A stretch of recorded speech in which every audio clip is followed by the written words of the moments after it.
westbound approaching the TW extension, or are you actually in the Northgate Village Apartments now? Well, I can tell you it's been a very, very dangerous and extremely fast pursuit. They've been chasing that van right there. Now, It's exactly what he's doing. Are you Googling the laws right now?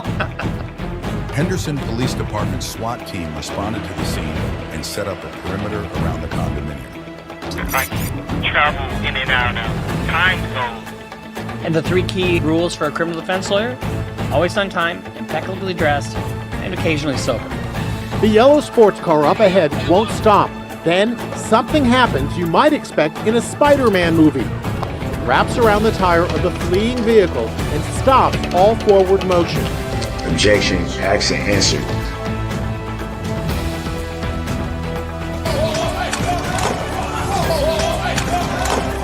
I mean, he leaps over the fucking bench. No, the thing is, that's my property. You have no choice. Actually, I do, because I found friggin' Xanax bars on your driver's seat. If you want to explain something, explain those. Cops get very frustrated when you don't answer their questions. No. Right, step back forward.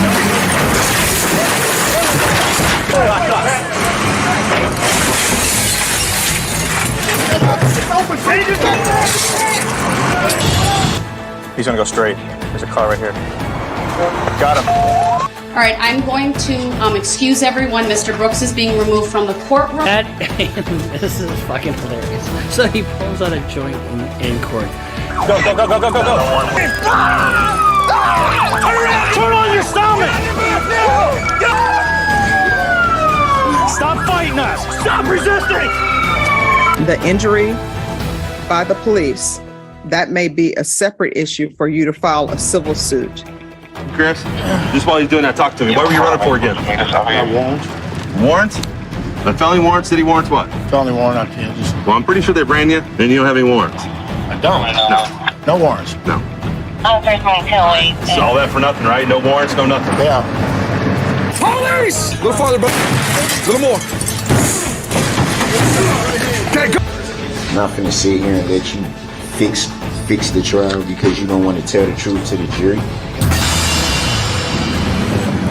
We're there, guys. Got eyes on. I want to suck. Yes, I think I would like to suck your dick. I don't think so. I prefer not to. I prefer not to, sir. See that? I love that. So do you wish to say anything? No, ma'am. All right, thank you.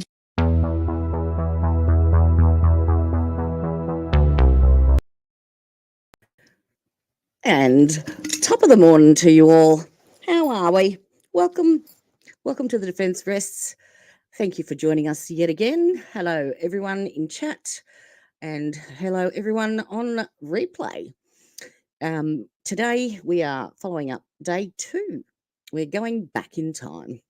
We're refreshing our memories, knowing what we know now, and having a relook over Franklin Tyrone Tucker's first trial back in January of this year. Just so that we can, because there's been a lot of evidence come out, or more information come out since the trial, particularly with the depositions of Matthew Pritchers and Penny Phelps and Paula Belmont. I know they've been online, but they've actually been, Steve from Justice is a Process has uploaded them and live stream them with AI voice, so you can actually listen to them and you actually comprehend a little bit more. I picked up a lot more listening to them a couple of times rather than just reading them, and so there's quite a lot of information in there that I had forgotten about because the trial has been, 6 months ago at least, 7 months away. So I thought we would do a bit of a refresh and just recap the first trial, because the second trial is coming full steam ahead. Basically, it's less than a month away, the 9th of September. He had, and FYI, happy birthday, Ty Tucker, for yesterday. I hope you had the best day that you could possibly have where you're situated, but happy birthday anyway. Know that there are people out here supporting you and thinking of you and hoping that all goes well come September. I believe there was another, the last of the pretrial motion hearings that was yesterday as well. I haven't checked the Monroe County Sheriff's County Clerk's office yet, but I shall do so whilst we're streaming, and I'll see if any new docs have come down. But the last lot of minutes were very basic and very nondescript, so I don't think they're letting much information out. Very, very basic, but I will double check whilst we're online, and if not, I'll bring them to you tomorrow if they come on. They do take a couple of days to upload to the courts. So just FYI, this is Steve's contact details and his support links, and thanks Gabby for that lovely, I'll click that now. That's the link to his YouTube channel, and he has all of these depositions uploaded onto his channel, as well as a multitude of other information. There, he is a wonder of knowledge when it comes to Tyrone Tucker. He knows the case inside out, so it's very informative. Oh, it was cancelled yesterday, was it? Okay. All right.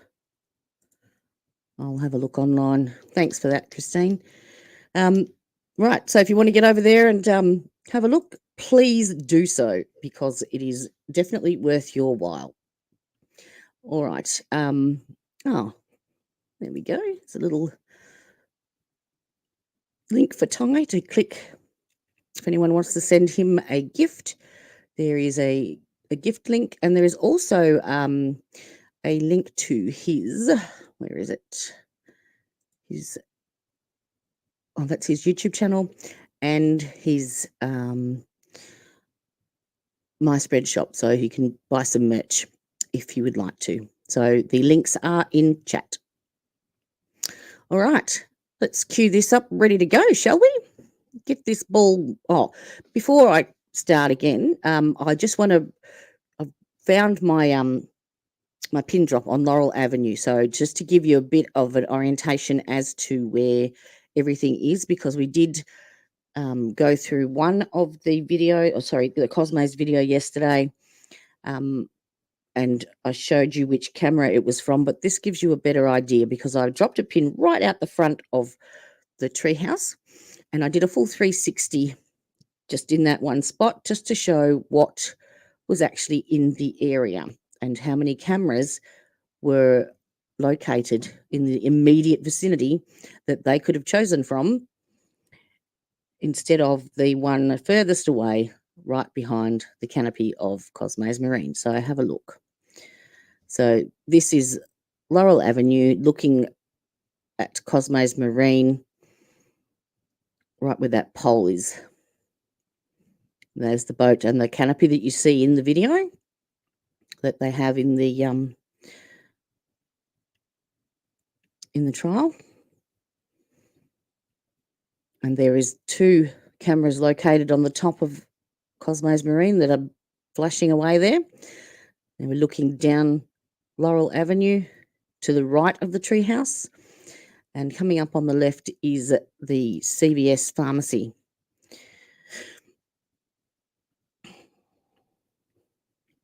And as you'll see, there's a doorway directly in front of the treehouse, which I've just missed, gone back. Oh, it's behind the boat. I think I moved down a bit, yeah. So there's a double doorway here with 2 cameras right on top of it, directly out the front. So if you were standing out the front of the trailer park, which is in front of the treehouse, this is what you would see.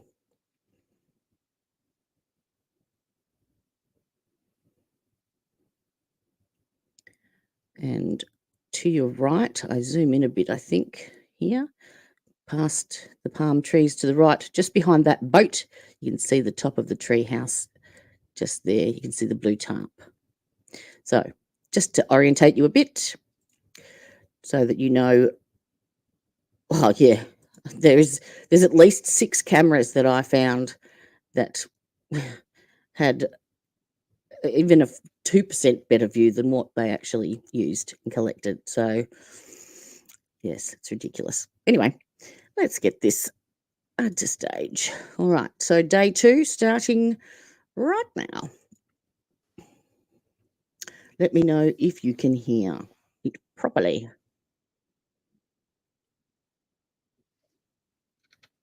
When it starts. Interpretation, or perhaps they're working on a settlement. If that's the case, I can understand if they're running late, but can't get started without those players. So Miss Deputy Gibb is trying to look around a little bit, but I guess I'll come back at 9:15 and straighten things out. Yeah. That's what I presented on my very first collaboration with Justice as a Process, my very, very first one. Didn't cue that up very well, did I? Right, let's go. So Mr. Tucker is, oh, hallelujah. That's right, he was late. I remember now. That's what they're waiting on.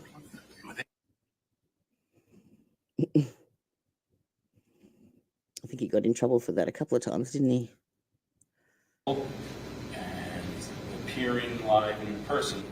Those are the questions. So, in other words, if you would, Your Honor, if I might. Yeah. No, I understand totally that note is definitely vague, and you definitely need more details than that. I would understand that. If you recall, I didn't send the note. I didn't see it before Your Honor saw it. So let me go ahead and I'll get with them and make sure they send you a much more detailed explanation. Yeah, I mean, I don't want to really pry into Miss Del Monte's personal health information. I mean, it's not news that unfortunately the woman is very ill. Yeah. There's no question about that. That's Yeah. a fact that we've all operated with for many years now, frankly. But nevertheless, when it comes down to this trial and her personal appearance, that's pretty important. Oh, definitely, Your Honor. And like it would be. I think they could also do it where they don't give away any of her privileged medical information, but they could also put it in a way that, Your Honor would know that she is definitely not capable of showing up here in person. One of the things, just to let Your Honor know, it is a condition that is on top of what we already knew was a life-threatening condition. So, and she was under quarantine. That they could at least put in there that she was under quarantine. Yeah, I don't really need to have any details about what specifically is, but if the doctors say this one travel to skip this, let's get to the testimony, please. Jurisdiction, and in an estimate, technically going to go like here. What about the defendant? Yes, I'm ready to proceed, Your Honor. Right, State, call your next witness. Jurors are here, but let's just wait till Mr. Mansfield. Now we wait for Mr. Mansfield. Come on. Good morning, ladies, gentlemen of the jury. Great to see you all here this morning. Thank you for being here on time. Sorry you had to wait a few minutes to come out. Grandma, we're recapping, this is Tyrone Tucker, the Treehouse murder trial. This was his first trial that he defended himself against the state in January of this year, and it ended up in mistrial, and it is going back for retrial again on the 9th of September. So we're just recapping it so that we're refreshing our memory so that we're up to date come the next one. And he's again defending himself. So he has no attorney. Long story, but yes. And tied his son is yes on his head. So this is day 2, Grandma, of the trial, the first trial back in January. You haven't missed a great deal at all.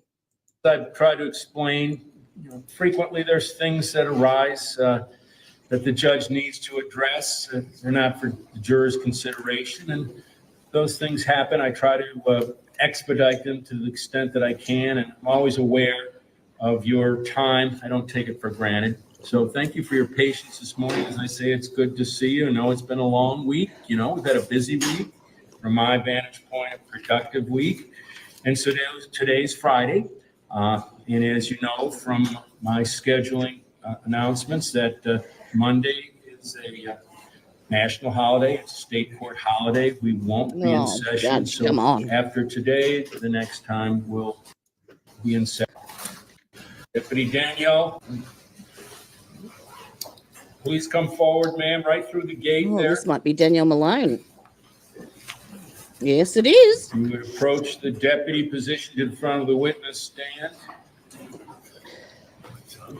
Say stop right there. This is good. an important testimony. Raise your right hand.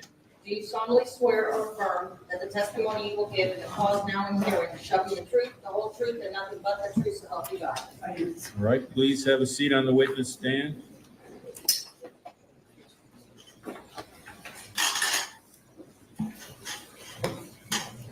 So, good morning. I did note that you brought what looked like some sort of binder you carried up to the witness stand with you, and that's all right, except you cannot refer to that while you're testifying unless you're specifically asked and allowed to do so. Yes, sir. All right. Yes. And please speak loudly. He does so a lot. John, may I proceed? Good morning. Good morning. Please state your name again for the record, please. My name is Danielle Malone, And where are you currently employed? the Monroe County Sheriff's Office. And in what capacity are you employed there? I am currently employed as a communications supervisor in the 911 Why is center. that, Danielle? How long have you been? Why are you a dispatch operator now? I wonder. Why? Did you get demoted because you didn't do your job properly? Because you're incompetent, perhaps? Maybe. Just maybe. Employed with the Monroe County Sheriff's Office. Since yes. January 2007. That's approximately, 15, 16 years? Yeah, I believe it's 16. Have you always served in the communications division, or have you served in other areas? No. I've served in other areas within the agency. Please explain for the jury what other areas you've served. When I first started, I was a deputy sheriff trainee, went through the police academy, and then I was on road patrol for approximately 4.5 years. And then I moved into a canine handler spot, which is also road patrol, just with the dog. Did that for about 4.5 years. After that, my dog retired and I went back to being road patrol for about 6-7 months. Then I went into the communications department for approximately 9 months. And then from the communications department, went into the major crimes detective bureau and was there for, I think, 2.5 years. 2.5 years I'd too like to direct your long. attention to November 17th of 2017. Were you working in the major crimes unit at that time? Yes, sir.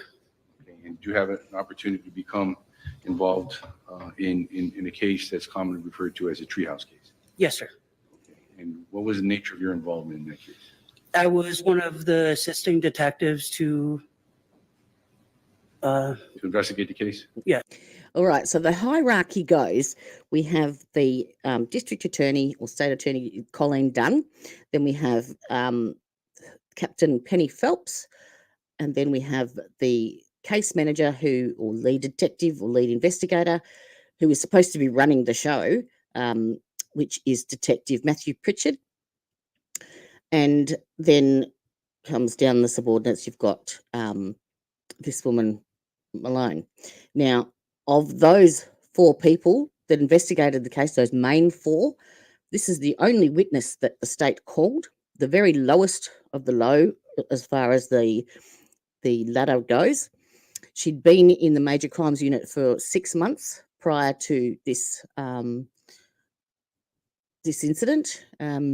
She was, I'm not sure if she still is, but was very good friends and close friends with the district attorney and Penny Phelps, and they used her to get around Pritchard, because Pritchard, the main investigator, didn't agree with their arrest warrant. He didn't think they had enough to write an arrest affidavit, which they didn't, and they still don't. They only had a Facebook photo of Ty and his association with Rory Wilson the following day after the incident, where he was just walking down to get his mobile phone recharged and happened to be walking with one of the suspects and got basically railroaded from there. So this is one of three of the main people that have collaborated to conspire against Ty and make false statements and accusations and all sorts of stuff. So not a very nice person, and has subsequently, yes, been relieved of her duties and is now called dispatch operator. But yes, all of that is in Matthew Pritchard's deposition, which is, I do have a copy of, but it's like 320 pages long. If you want to listen to it, it's on Justice is a Process on his YouTube channel. So lots of this information here that she gives is false. I'll point it out, don't you worry. Yes, to investigate the case. And during the course of that investigation, They didn't, were you ever? sorry, just to make that point, they didn't call any of the lead investigators in this murder trial at all. Just her. What does that tell you? And I just did an AJ. I've gone right back. Oh dear. Okay. Clerk, raise your right hand. Do you solemnly swear or affirm? Did note that you brought what looked like some sort of binder you carried up to the witness stand with you, and that's all right, except you cannot refer to that while you're testifying unless you're specifically asked and allowed to do so. Yes, sir. All right. And please speak loudly and clearly. Thank you, Your Honor. May I proceed? Yes. Good morning. Good morning. Please state your name again for the Oh, record. that's not even the My name is half of it, Danielle, Grandma. And where are you currently employed? The Monroe County Sheriff's Office. And in what capacity are you employed there? I am currently employed as a communications supervisor in the 911 center. Penny Phelps is no longer in law enforcement either. Mm-mm-mm. How long have you been employed with the Monroe County Sheriff's Office? Since January 2007. That's approximately, what, 15, 16 years? Yeah, I believe it's 16. Have you always served in the communications division, or have you served in other areas? I've served in other areas within the agency. Please explain for the jury what other areas you've served. When I first started, I was a deputy sheriff trainee, went through the police academy, and then I was on road patrol for about to as a Treehouse case. Yes, sir. And what was the nature of your involvement in that case? I was one of the assisting detectives to Absolutely, Gabby. Almost all of them. The case? Yes, to investigate the case. Okay. And during the course of that investigation, were you ever asked to retrieve and obtain videos that may be relevant to this case? Yes, sir. Okay. And did you in fact do so? Yes, sir. And were those videos provided to you by Detective Fernandez of the Monroe County Sheriff's Office? Yes, sir.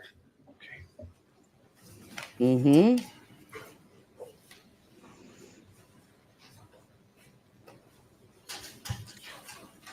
All of the videos are on Ty's YouTube channel, which is why they wanted to shut him down and keep him quiet. Yes. He kept posting honest stuff. There we go. There's the link to his YouTube channel where you can watch all of the interviews, police interviews, witness interviews, body cam footage, you name it.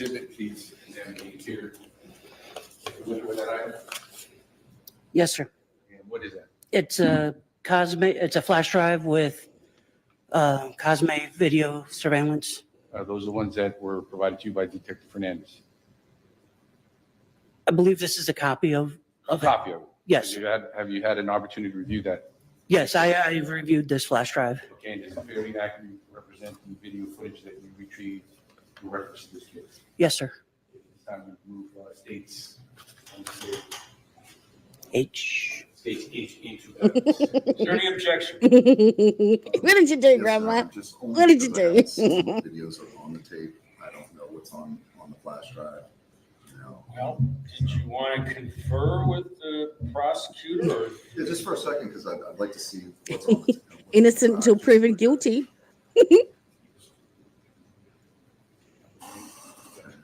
Oh, okay. You're talking about the following two. Okay, as long as it's just those videos, that's fine.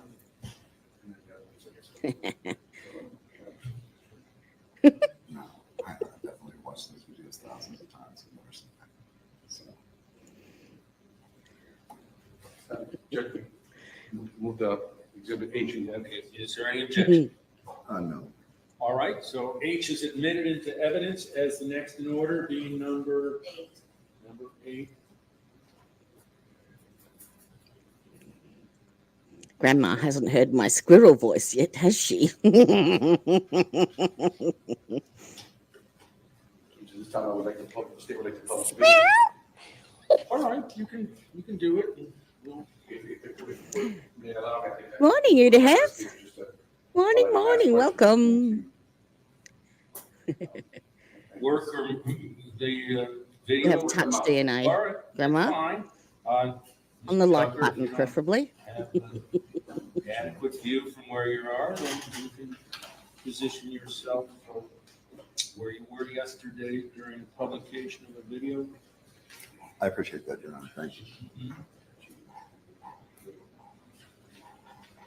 How long does it take to put a thumb drive? Lordy be.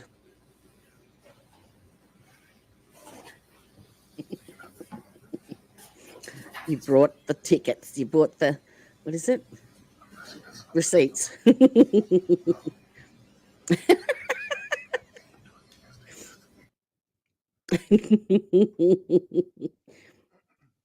That was funny. If anyone hasn't is watching, the hazmat suit was in the Witchcraft Mum murder trial that's on my playlist, and the defendant wore a hazmat suit and proceeded to go to the bathroom in it multiple times. So if you want to check out that, it's in Witchcraft Mum playlist on my YouTube channel. Yeah.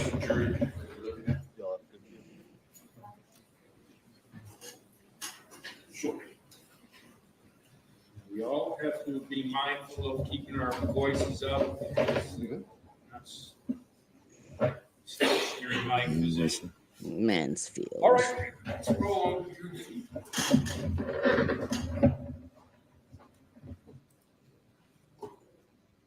Oh, finally, they plugged it in.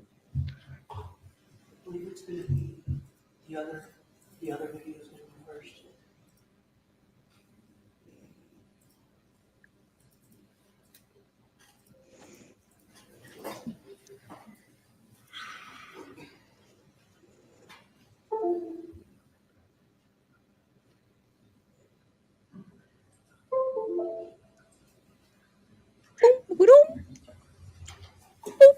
Detective Malone, while we're setting up those videos, I just wanted to ask you a couple of quick groundwork questions. Did you have Yeah, I an didn't see opportunity Flashbang to last night review either, the videos Scabs. for evidentiary value? And based on your training experience, they did reveal some type of evidentiary value that you Oh, can look. explain to the jury, correct? There we go. Okay. We have a video. Yay.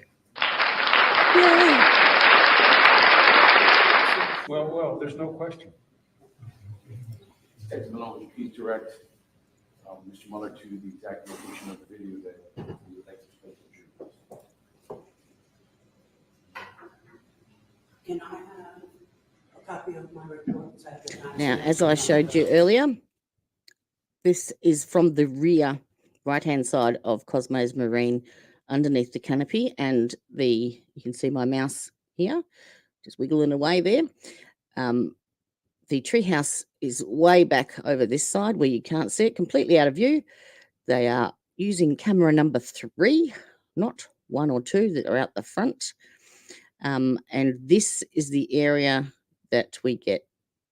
This tiny little bit here is where we get a bit of footage from 2 figures, basically. That's all you can make out from this angle. If that'll refresh your recollection. Yes, sir. Do you have your report with you? I do. Okay, Judge, may they say refresh your recollection? Yes. It's in my file. That's what sick leave's for, you to have. Mind if I take a look at that, Your Honor? What, sir? Whatever report she's referring to. I hope you've slept better last night, Gabby. Show to the defendant whatever document she's using to refresh recollection. Send that sleep AJ's way, poor bugger.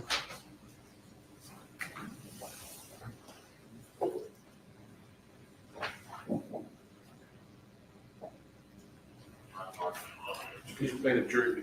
What exactly are we looking at right now?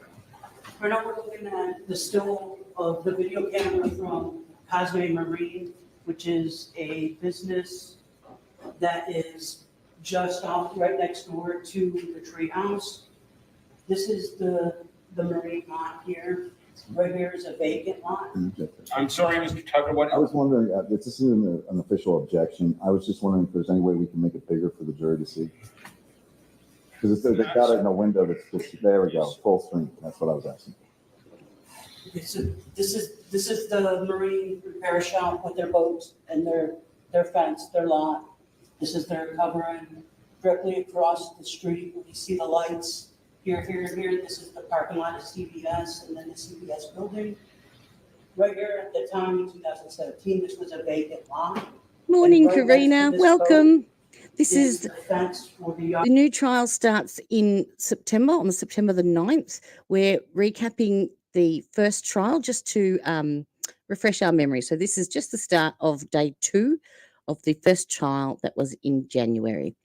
And this is Detective Danielle Malone on the stand now.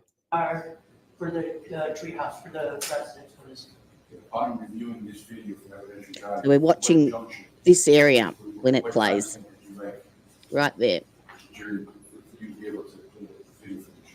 The first timestamp will be 1943.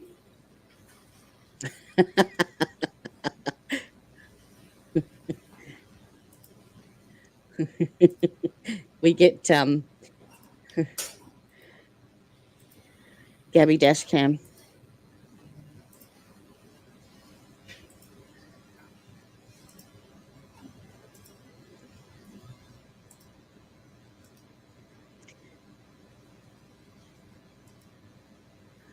Sir, move your noggin. Get your head out the way. Sir.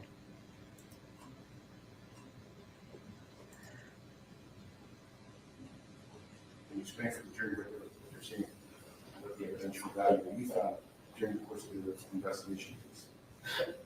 Coming up here in a couple of seconds, we're going to see a vehicle pull onto the street coming from this way. Based on my interview, based on the interview with the getaway driver, John Travis Johnson, Getaway driver. Pulled up with. Actually, you can say it. Objection, Your Honor. Objection, Your Honor. She's speaking for the other witness. I'm going to sustain the objection. That's I'm telling us what other people told you. To sustain what you want the jury to see in what evidentiary value, if anything else. We're going to see a pickup truck pull into view and then pull up right in front of these folks. Not if Numbnuts doesn't move his head.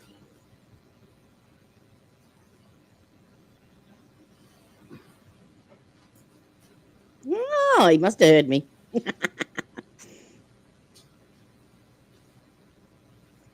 Alvarez, I think his name is. In about 23 seconds. Wait for it.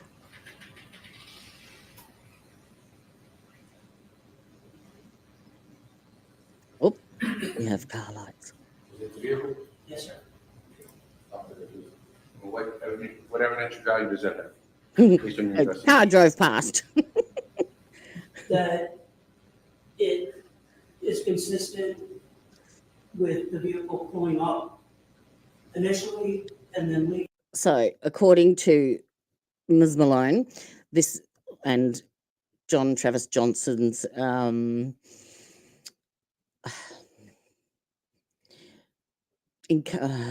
do you say it? Repeated testimony, scripted testimony. The truck did a full circle, a lap, right round to scope the place out first, and then on the second round, it parked in front of Cosmo's Marine. But just FYI too, listening through Detective Pritchers' deposition, this video has never been verified. So it basically, in his statement, says that this could be two people walking at any time on any day and not even particularly related to this this trial at all, because it's never been verified. Leaving and coming back a few minutes later. It's consistent with the vehicle that's alleged to have gone to the treehouse in this case, correct? Yes, sir. Okay. Is there anything of evidentiary value on this video? At 19:45 and 15 seconds, the truck pulls back up in the same direction that it came from. I'm nuts. Move it.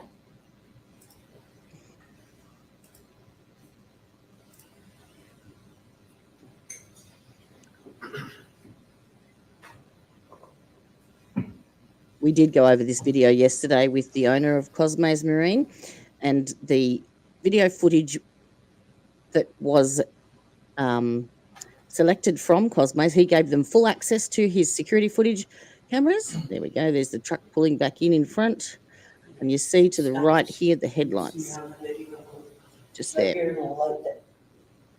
It's there Where it pulls up, and then you watch this space here.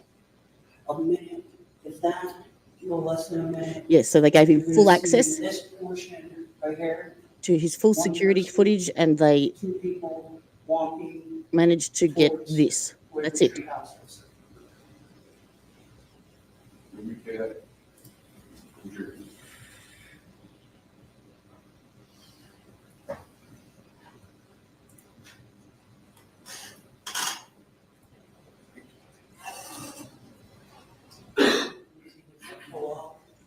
You can see in between, that little spot in between the two boats, the light from the vehicle. And then you're gonna see one figure appear here. It's clearly that and then identifies the second figure appeared here, the walking suspects without any shadow of a doubt Is there a whatsoever. second video that Yes. you need for evidentiary value? Yeah. The owner of Cosmo's Marine even said that he has cameras out the front directing both ways and for the full way around his business, because it was known, the area was known for its ill repute basically, and he was protecting his business. And then they produced this from the rear at the back where you can see nothing. Good morning, Bri. Good morning. I hope you are well and having a good day. Is there anything of It's not the same without all of you here. investigation in this case on this video? It's at 19:51 and 17 seconds. What would the jury be looking at that portion of the video? When this portion starts, you're gonna see from this direction where the treehouse is, right next to this boat. You're gonna see No, something you come work out too hard. here with a flashlight. Something or someone? Somebody Okay. that has a flashlight in their hand. And you're gonna see the flashlight bobbing as they go up this hill, this bank, to the CVS parking lot. Ill repute.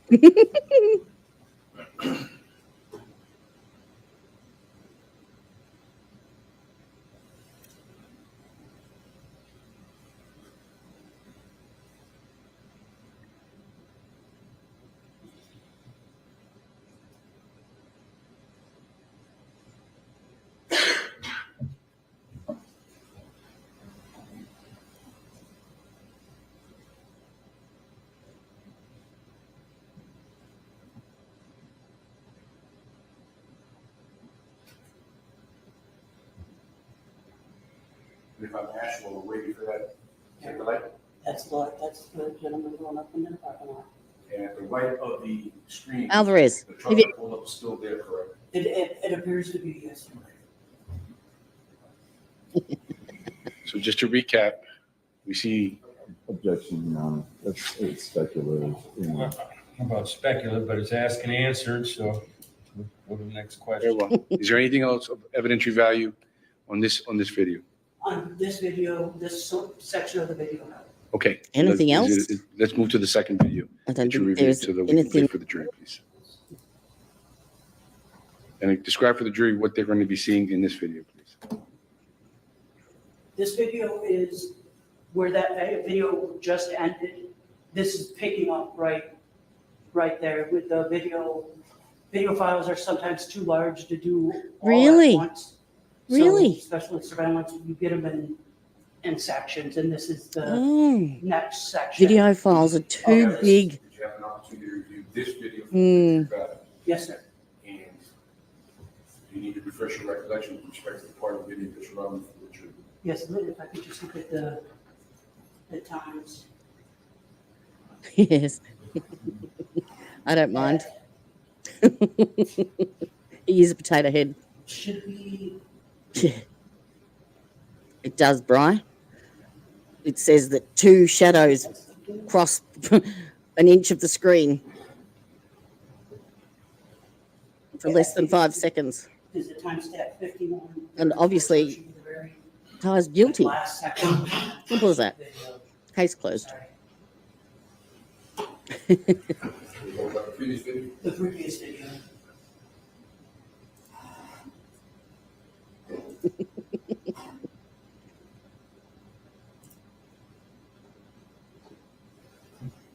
And what are we looking for here? What is evidentiary value here that the jury sees? Once we see the flashlight come up here, then we're going to see the person. Oh, yum.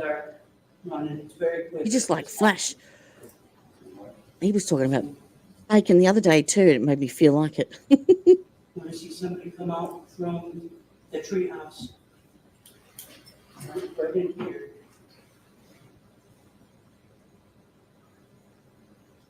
There you go. Look at that. Run that in the direction of where the truck was, where the truck is stopped.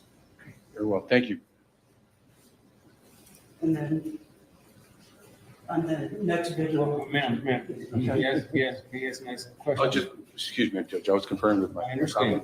And on the second video, did you review the second video for evidentiary value? Yes, sir. Okay, can you please put that video. So that's the video they chose to show, and yet right out the front of that boat was Todd O'Quinn, who made the statement that he saw the person running from the treehouse run to the car, take his mask off, jump into the car and drive away. And he knows Tyrone Tucker and said, no, it wasn't Tyrone Tucker. Yet that has not ever come in front of a jury in this case. But they'll show a shadow running across the screen. Please provide where we can go as far as timestamps to have a good insight. 1951-51.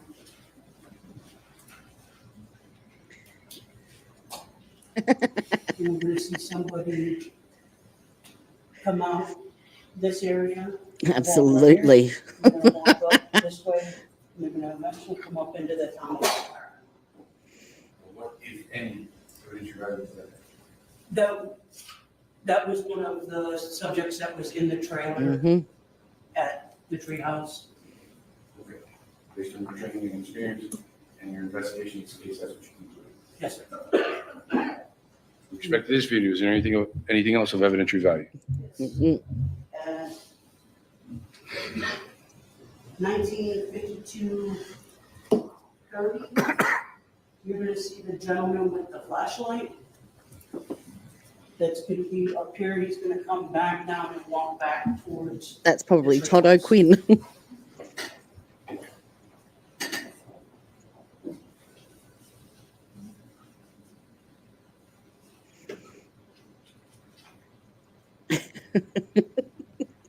I don't think she's the type to have a purse, Bri.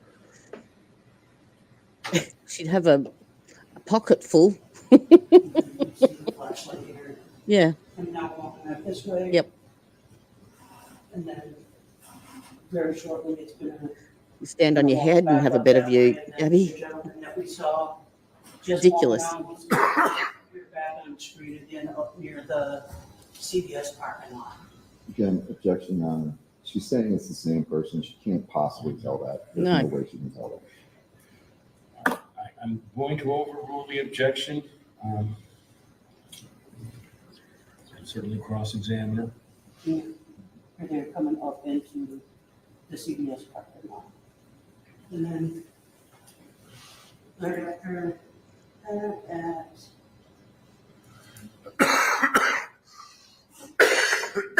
19:54 and 13 seconds, you're going to see.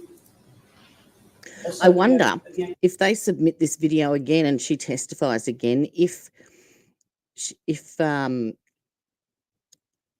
Ty can actually introduce Todd O'Quinn's statement from this witness, given that she believes she knows who these people are. If she's willing to testify that this is Todd O'Quinn out the front with the flashlight, then surely he should be able to question her about what statements he made whilst he was out there. Just saying. They come from here, wearing all their clothing, again heading in the direction where, towards 2nd Street, where the truck was. Me too, Gabby. Parked in between these boats. He's going to be lumbering. I Yes, you guess are. is the best way to describe it. He's not really, he's not running, he's not walking, but he's lumbering. Paula has 3 written depositions and 1 testimony from the first trial that was done via Zoom.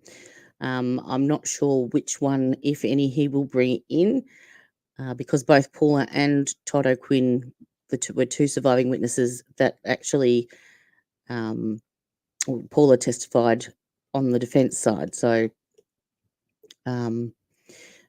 let Todd O'Quinn hasn't been called for the defence at this point. Yes, they've got 3 pre-recorded, and if you want to listen to it, Karina, it's on Justice as a Process. He actually got the transcript itself and put it to AI and live streamed it. So it's actually a talking video, so you can listen to it. So he's got one of Paula Belmont's depositions, Penny Phelps and Detective Matthew Pritchard's depositions, all audio filed on his channel. We'll see when it comes out.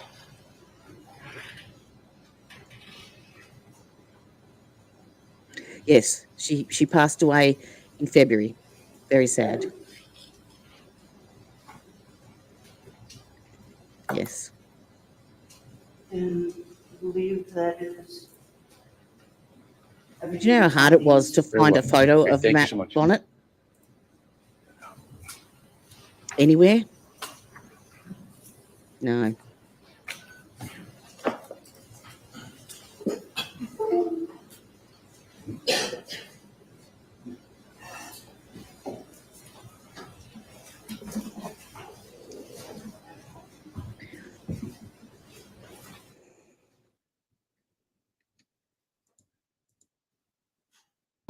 Wait for the jury. Did you do anything else in this case?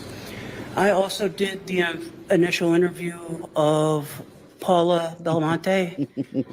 Yeah. Address that in a moment. They actually don't even have any evidence. With respect to collecting, They didn't have any evidence for the first trial, Karina. Nothing. No DNA, no digital evidence, no nothing. Nothing whatsoever. Nothing of Ty's was ever found at the crime scene. Nothing on the knife, nothing in the car. Nothing on the mask. Absolutely nothing. He's guilty by association because he was seen walking with Rory Wilson. That's it. That's all they had on him when they arrested him, and it's in writing in the detective's deposition. Unbelievable. Any samples of DNA for swabs and testing? Did you do any of that? I do believe, I know there was the internal investigation against Penny Phelps, and she lost her position. The district attorney, I'm not sure if it was IA or someone else, but she was suspended for prosecutorial misconduct over this case and another. And yeah, Detective Malone was demoted to call centre. But Penny Phelps is no longer in law enforcement at all. And there was some type of civil suit as well that was going on behind the scenes to do with her sexuality. Oh, it's yeah. If you did a deep dive, you would just keep diving. That's right. Yes, she was suing. I think it was not just Ty and Lauren. There was other people for defamation as well, and she was suing, I think, the Monroe County Sheriff's Office for unfair dismissal due to gender bias or something like that. Yes, sir.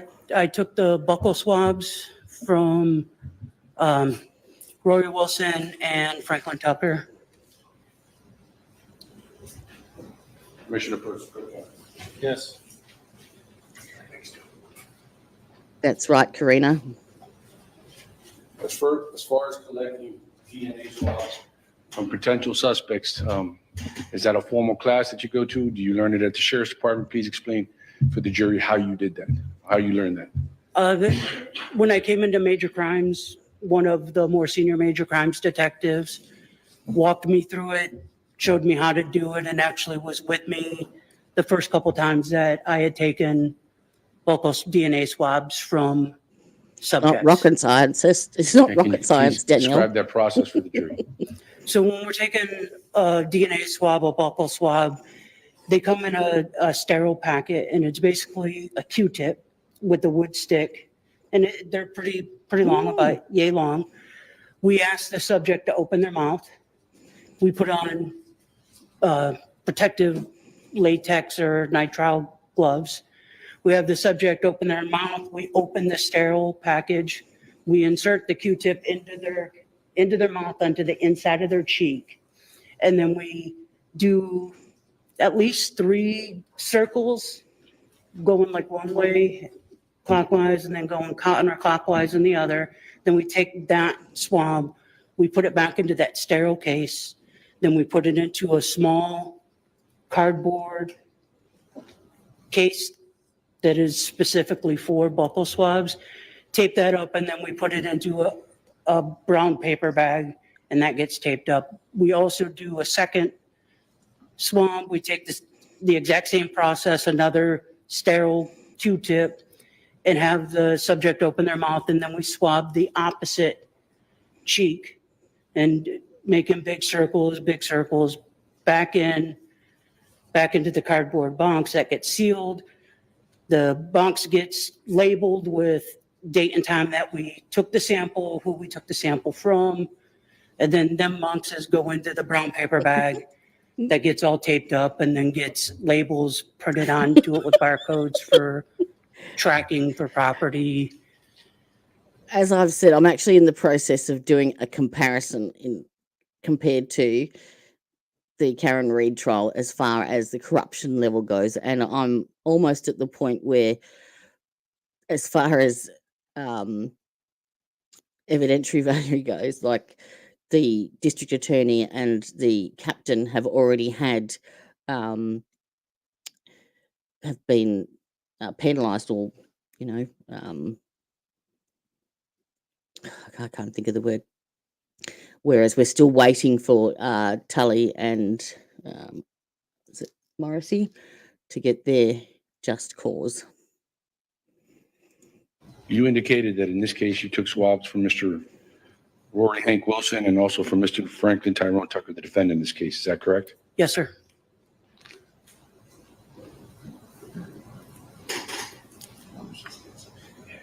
And how'd that work out for you, Danielle? Because that's the only place that has his DNA on it, was on the butler swab. Yes. I had to show you the previously marked the states exhibit for identification I and J. Yes, sir. Look at it. Do you recognize those? Yes, sir. I see my initials on the tape and on the label that was made. I wrote it on in this one. crayon and everything. The same thing here. I see my initials on the edges of the tape, on the label, and again, the edges of the tape that's on the backside. And exhibit I, which is the swab that was taken from the defendant, in this case, Mr. Tucker. Did you follow the same procedures just described for the jury? Yes, sir. Did you deviate from those procedures in any shape, fashion, or form? No, sir. The same questions for State's Exhibit J. And that is the swab you took from Mr. Wilson. Did you follow the same exact procedures that you described for the jury here? Yes, sir. Did you deviate in any shape, fashion, or form in any manner? No, sir. Judge, at this time, the state will win state's for I and J details. Is there any objection? Admit those as the next two in order being 9 and 10. Have a moment, Judge. Yes. It was Ty's birthday yesterday. So if anyone wants to send a gift, there's the link. What are they doing now? And did you have an opportunity to interview Rory Hank Wilson? I was in the interview room at times during his interview, yes. Okay, so you participated in the process? Yes, sir. Okay, at this time, I have no further questions for you. Thank you. Cross-examination? Yes, is there any way I could get the, are you deputy Right. now? Or? This is what he should be asking. Did you write the arrest affidavit? What was the probable cause to that arrest affidavit? What? You mean there was none? No, I am not a deputy anymore. Okay. No, you're not. Well, Ms. Malone, could you please come up and help me with the video again? Because I wanted to go through the videos that you. Well, we don't need to showed go the through jury. the videos again. So we can go ahead and go over your testimony. So you want to publish that exhibit? Yes, please. What's that exhibit? Oh, really?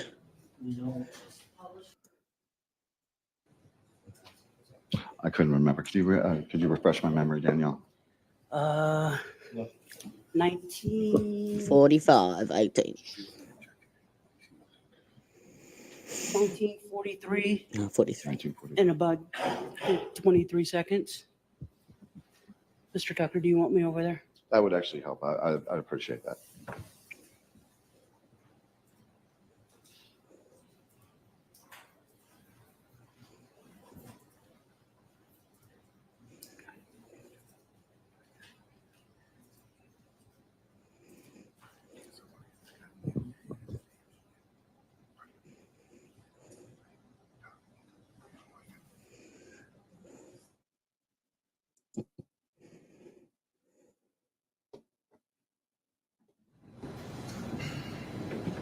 Okay, so this is the truck pulling up, right?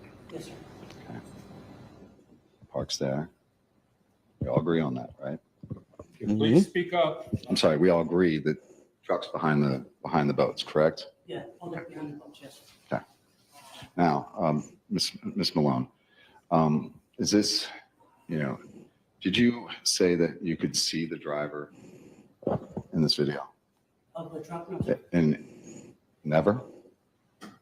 Have you ever said that you can actually see John Travis Johnson sitting in the truck in this video? No, sir, I cannot see him in this video. Did you ever say you could? Withdraw. No, I never said I could see him. I said I could deduce that it wasn't. Oh, you could deduce that, could you? There's something else I'll have to qualify with the state later. Mm. Okay. Now, from this video, okay, you say this corroborates evidence of what? Again, just remind me. Evidence. Objection to the question, Judge. Oh, she testified. Sorry. Overrule the objection. So, Okay. Ms. Malone, could you go ahead and just repeat for us what evidentiary value this video had? Based on the confession from co-defendants and their testimony stating who was in the truck and what was happening with the truck. Okay. Thank you for your answer. And could you? So basically, there is 3 co-defendants. There is Rory Wilson, who has been, whose trial has been and gone and was found guilty and is now incarcerated. There is John Travis Johnson, who, and Tyrone Tucker.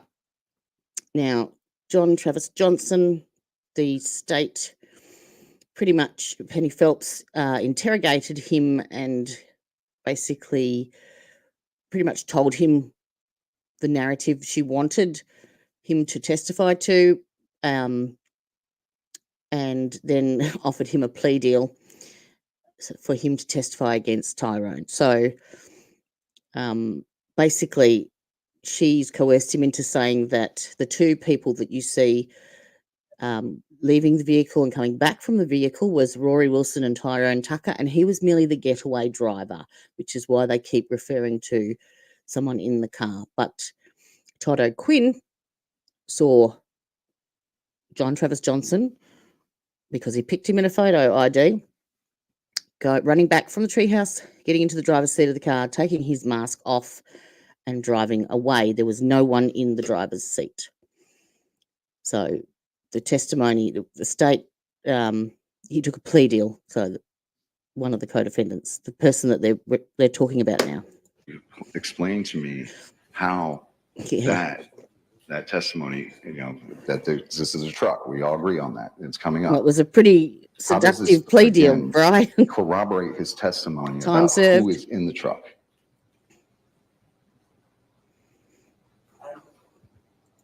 Because when he gave us his confession, he told us exactly what they did in the truck, who was in the truck, how they came out once to scout the place and then came back a second time, and that's when the people got out of the truck and approached him.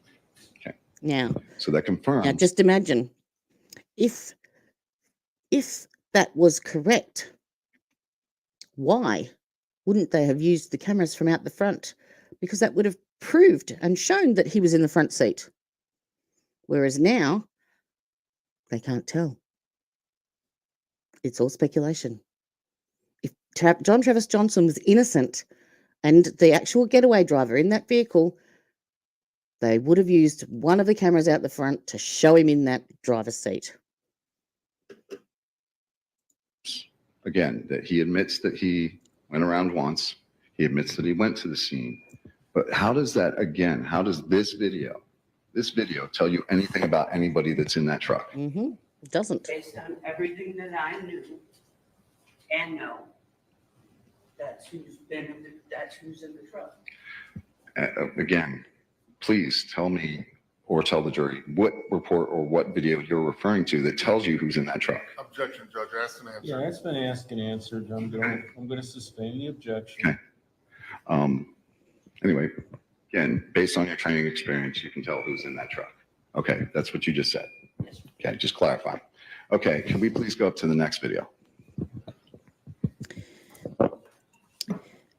Yes, that's another sad story, Karina. He was offered a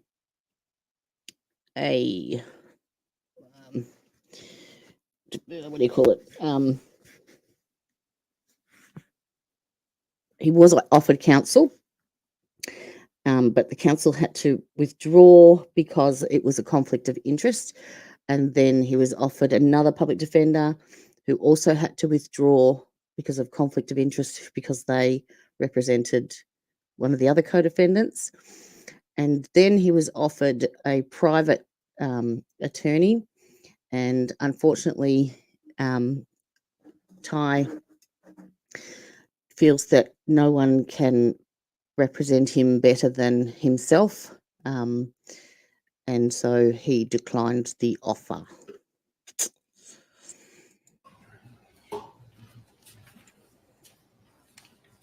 No. The question wasn't very clear, though.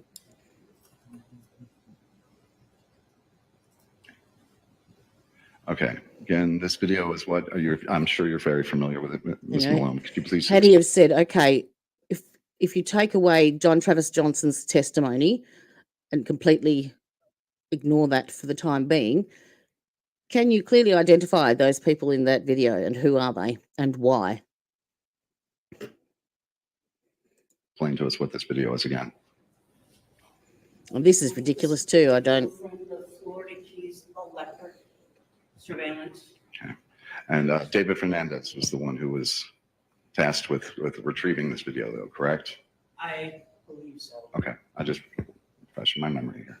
Okay. And but you're well aware of what's on the video, correct? Yes, I watched the video. Okay.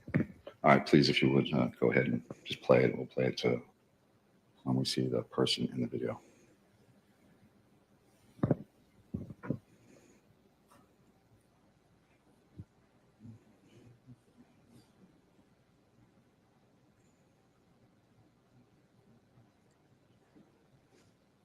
Hello, mister. Hello.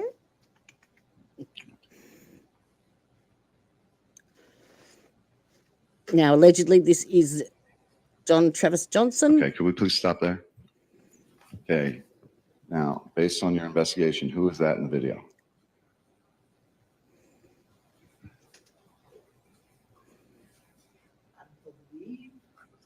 I believe. John Travis Johnson, and I'm not certain. Okay, just to refresh my memory, again, clarify for the jury. At the time, you were what level were you on the investigation as far as being in charge or making decisions, please? It's irrelevant, Ty. Again, I don't know the ranks of the MCSO, so. I was assisting. She's not sure she knows who it is, so attack that. Okay, and so in the hierarchy, it There's would have doubt. been Captain Phelps, Detective Pritchers, then yourself, correct? No. Oh no, I'm sorry, I forgot about Sergeant Kellenberger. He would have been in between, correct? Yes. Okay, so it would have been Pritchers then you, correct? Yes. Okay, good. I just want to make sure I understand. Okay, so again, you know who was in the video based on the investigation, not just from the video and surveilling the video, but again from your position in the investigation, correct? Yes. Okay, good. Whose testimony? All right, and who did you guys think was this person in this video originally when you originally were investigating, very beginning, when you were developing suspects? I don't recall. Okay, do you recall Captain Phelps? Or again, I seem to remember, but we'll figure that out later. But do you remember Captain Phelps saying anybody was in this video? Sustain the objection. I'll withdraw. Yes, let's go ahead and, again, from your understanding, this is John Travis Johnson, correct? Yes. Okay. Can we please continue the video, but we're going to have to go unknown. It's an unknown timestamp. We went to it yesterday. I just don't remember the timestamp on the video. I do not understand. But that's John Travis Johnson. And which way is he heading right now? The need for this video. It shows nothing. It means nothing. Nobody sat down on very often. So that's the apartments. You should be headed towards Town Farm. And then from Town Farm is the fire station. This is the treehouse. The treehouse Okay. and West Orange. So yes, but it's all not So that basically, far, they're correct? saying I mean, it's like that John Travis Johnson walked up the road. That was him on the road, walked up and obviously got into the getaway vehicle to drive away for some reason. Who knows? This video means nothing to me at all. in a block of each other or something like that, right? Yeah, like what our bond maybe do. Okay. All right. So he's heading up Abby's towards driving. the treehouse, right? towards Tom Thumb Fire Department treehouse, right? Yes, sir. He's headed in that direction. Okay. Judge, if I may, could we ask Mr. Tucker just? Oh, to I'm so- I- I'm so Jurors on the sorry. end could have a clear And if- view of the video. And if you may, if you like, a closer look. No, Taco shell. how far we would have to go. Danielle, could you remind me what timestamp the next one is? I don't have these timestamps for this video. Okay, no problem. Thank you.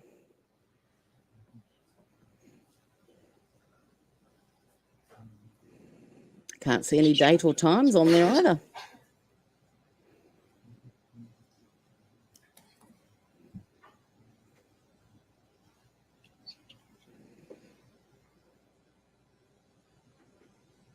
Oh, look, a car.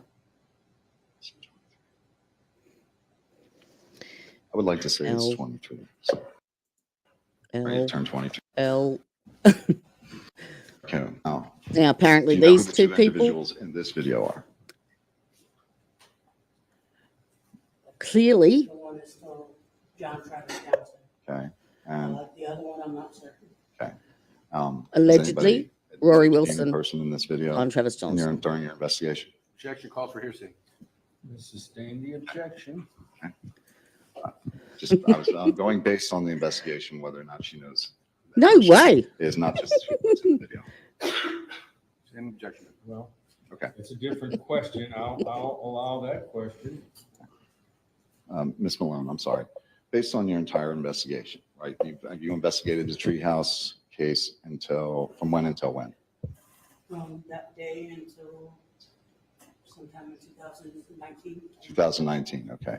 So at 2017 is when it happened. So 2019 is when you finished, you haven't worked the case since then, correct? Okay, good. All right. So during the investigation, did you guys ever identify who's in this video?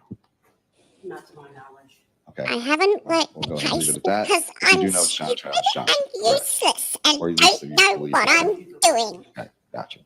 Okay, can we go ahead and re-queue up the video, the last video? I forgot something on there, if I may. So now we're shifting to number 8, the one that was admitted this morning. Yeah, yes, I'm sorry, yes, Your Honor. Okay, and if we could go, I don't know if you remember the timestamp, when the truck comes up and they get out. 23? Okay. 1943. I'm dyslexic. I just wanted to clarify a few things, just to make sure. Clarify a shadow.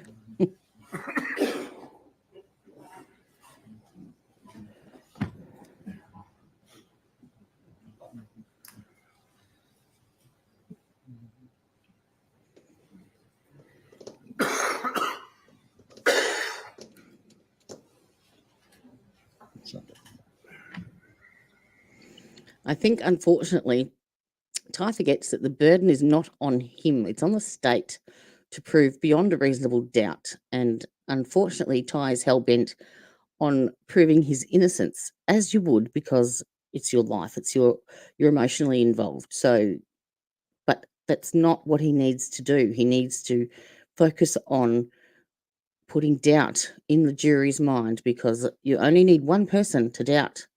One. Even just a tiny bit.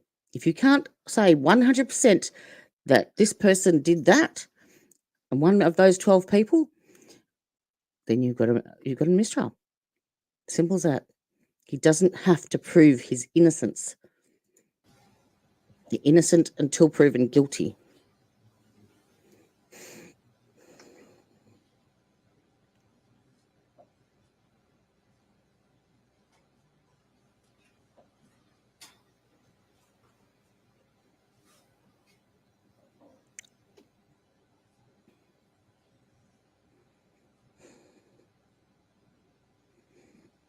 Correct.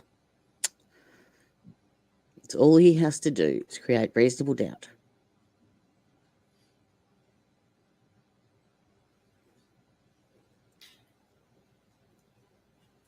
And you can't tell me that anyone in that jury could positively identify him from those videos.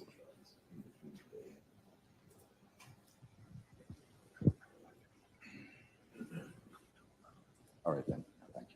Okay, so in this video, we see a truck, right? I would agree it's a truck. I think even the state said it's a truck, right? Okay, you know this is John Travis Johnson's truck because he told you it's his truck, correct? Yes, sir. Okay, just making sure. Correct. Could be anyone.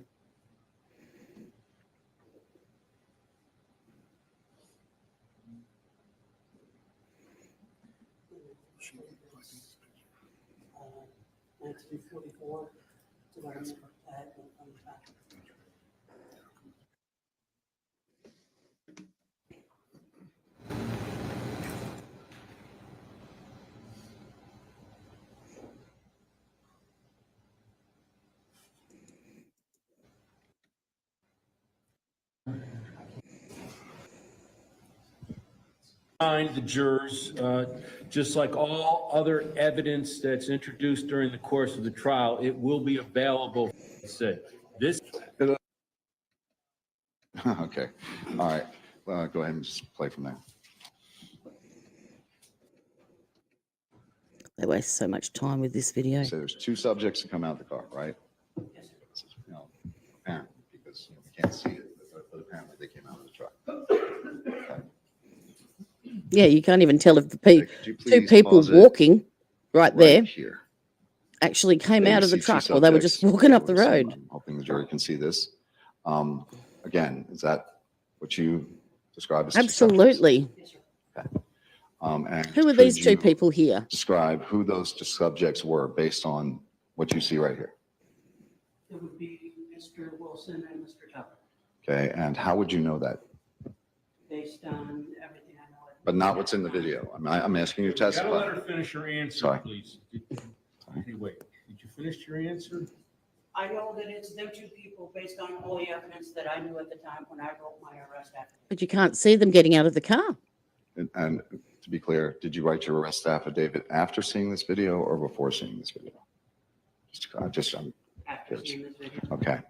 And you know that it's those two subjects based on not what's in the video. I'm asking you to testify exactly what's on the video right now, not what you learned from your investigation. What can you see in the video? Two subjects walking to the treehouse. Exactly. Okay, just making sure. Two subjects walking towards the treehouse, right? Yes, sir. Okay. And you can go no further Go than ahead that. and we can go ahead and take this video off and then go to the next one in this series. if That's you would. right.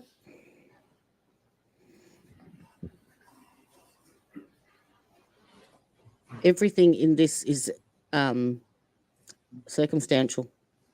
Oh God, we're not going back there. Sorry. No, I'm sorry. That would be the other one.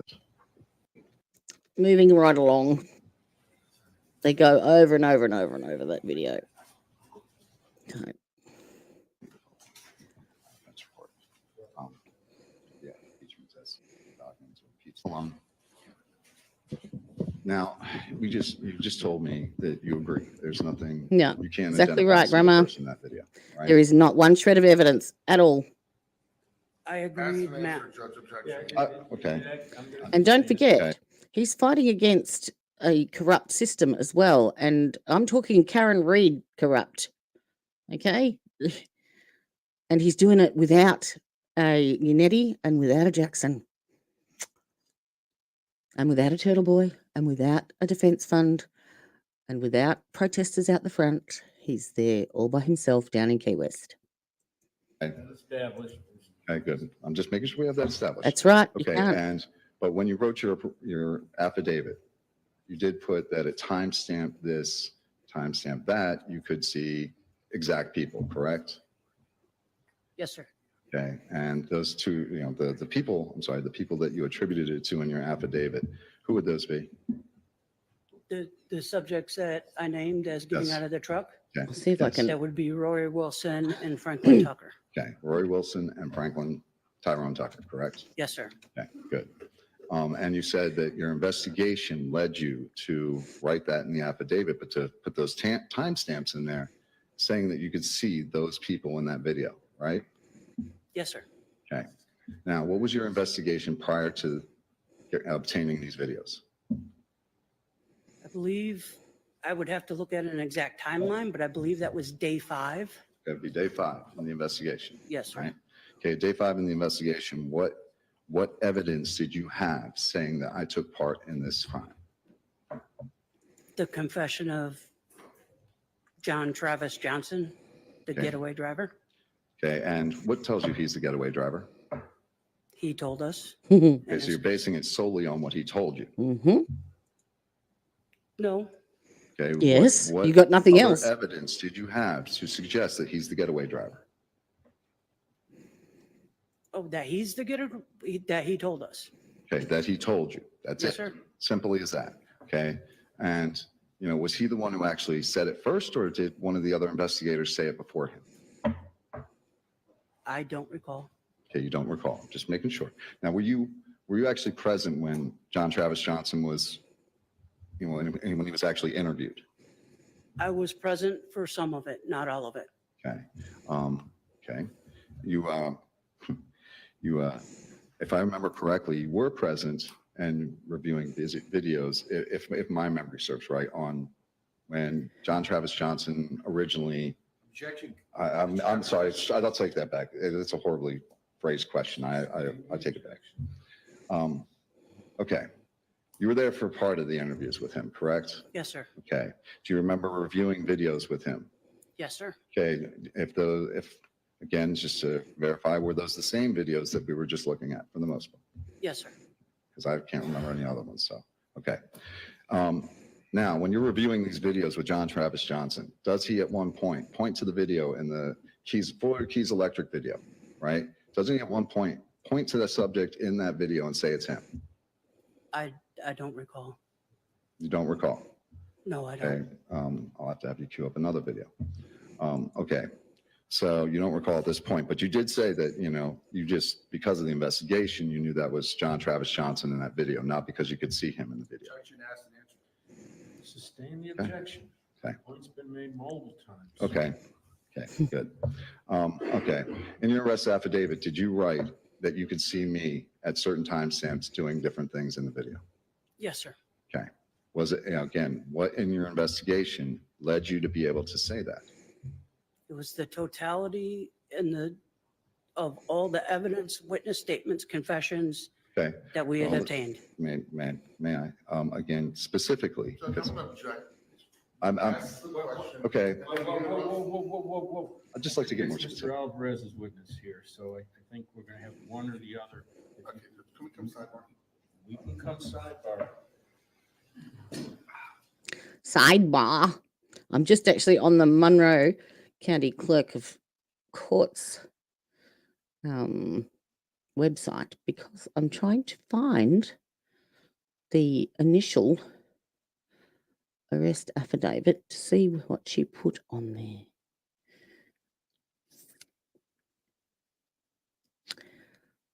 Arrest form. Let's see.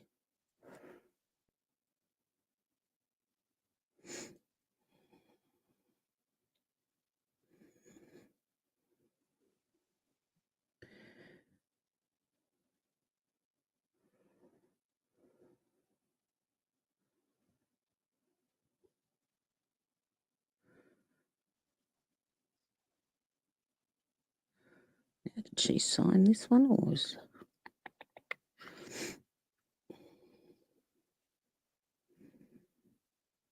Yes, Danielle Malone. Okay. All right. Let me just have a look at this. I'm going to share this on instead so that you can see it. Get over there. You can pause. Oh, where'd you go? There you are. Right. Can you all see that? Let me zoom that in. So this is the very original arrest affidavit that was served by Danielle Malone to Tyrone Tucker. Okay. So the charges are commit secondary felony wearing a mask or hood, 2 counts.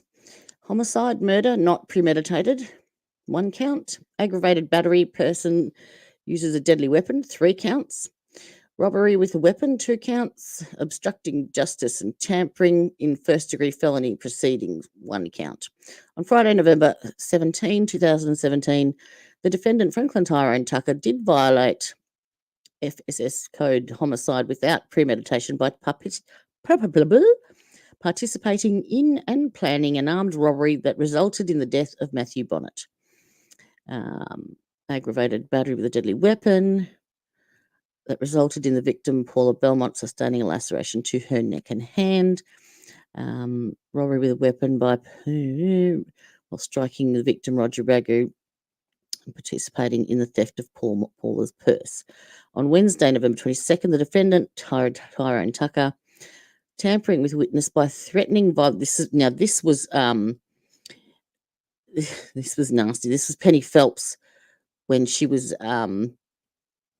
interviewing April Walker, who is Rory Wilson's or Travis Johnson's girlfriend at the time, who was pregnant. Basically was telling him that, I think it was Travis, telling him that Tyrone was out there saying, I got away with it with all the lies, and Travis Johnson's in there, and if you say anything, April, then I'll come looking for you, and basically told Travis that he was threatening his girlfriend and their unborn baby, which is all lies. Okay, on Friday, November 17th, Rory Detroit Wilson and Franklin Tucker were driven to 5650 Laurel Avenue, Stock Island, in John Travis Johnson's black truck for the purpose of robbing Paula Belmont at knife point. Rory Detroit Wilson and Franklin Tucker exit the truck and enter the property known as the Treehouse. No witnesses. This is all on allegedly John Travis Johnson's word.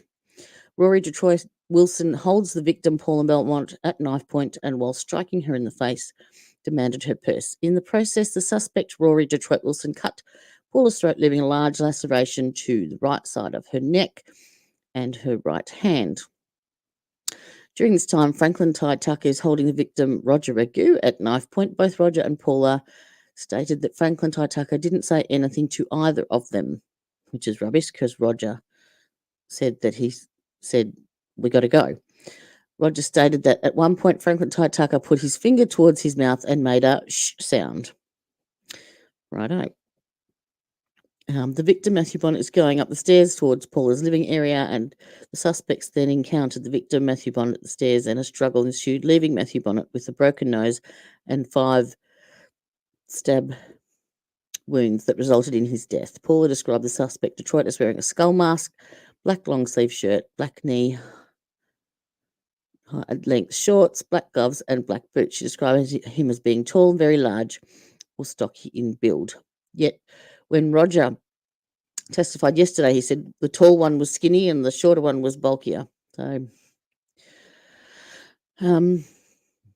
she knew it was Detroit because of the way he walked and talked, because she'd met him previously. She said even though he was wearing a mask, she knew it was him. She also stated that she knew it wasn't Ty because she knew his voice as well.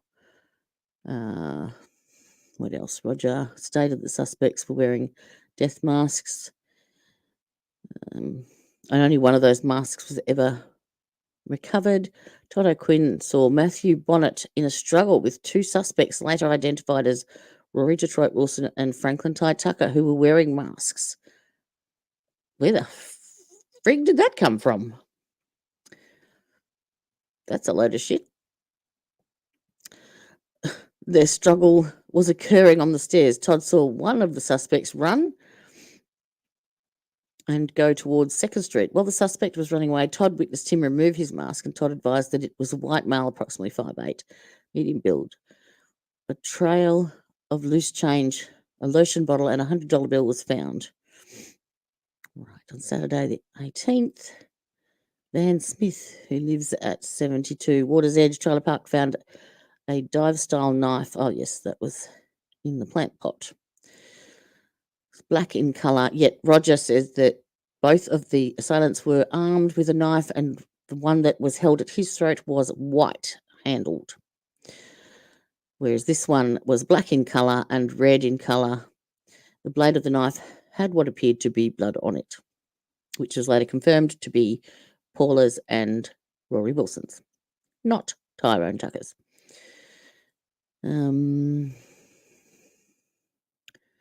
What else? Monday, November 20th, Dave Smith and Detective Fernandez were in the parking lot of Monroe County Sheriff's Office.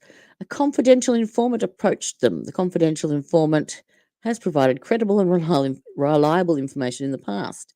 The informant's information led to 6 search warrants and over 6 arrests approximately 5 to 6 years ago.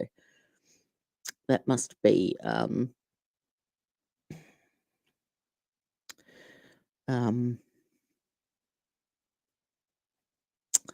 brain freeze, Anastasia Clay. Anyway, so that is the arrest affidavit that, oh, here we go, that was originally written to arrest Ty Tucker, and most of it is rubbish.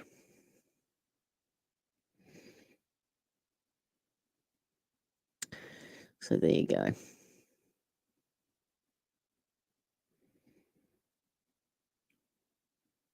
So that is on the Monroe County Clerk's office. Now, let's go back to where we were. I have to go back into YouTube. I went straight out of it. There we go.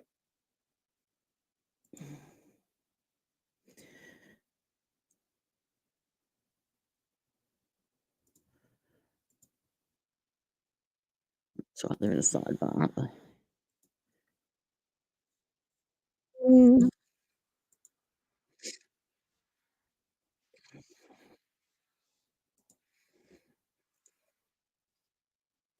Right?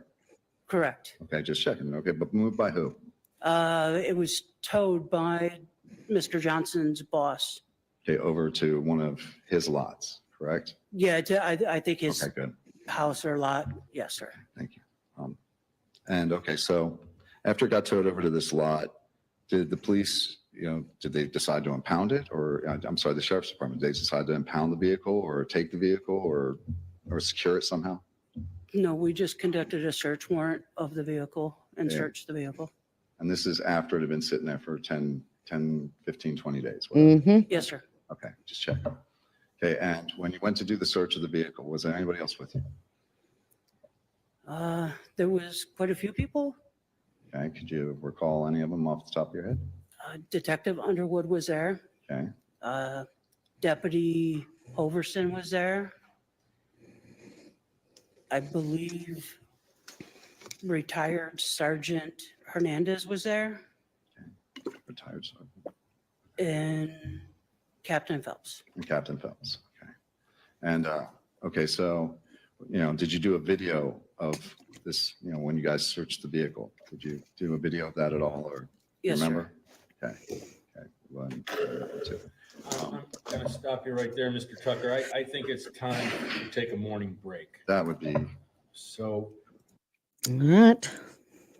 You take that break. We're going to skip it. Why? Because we can. Just like that.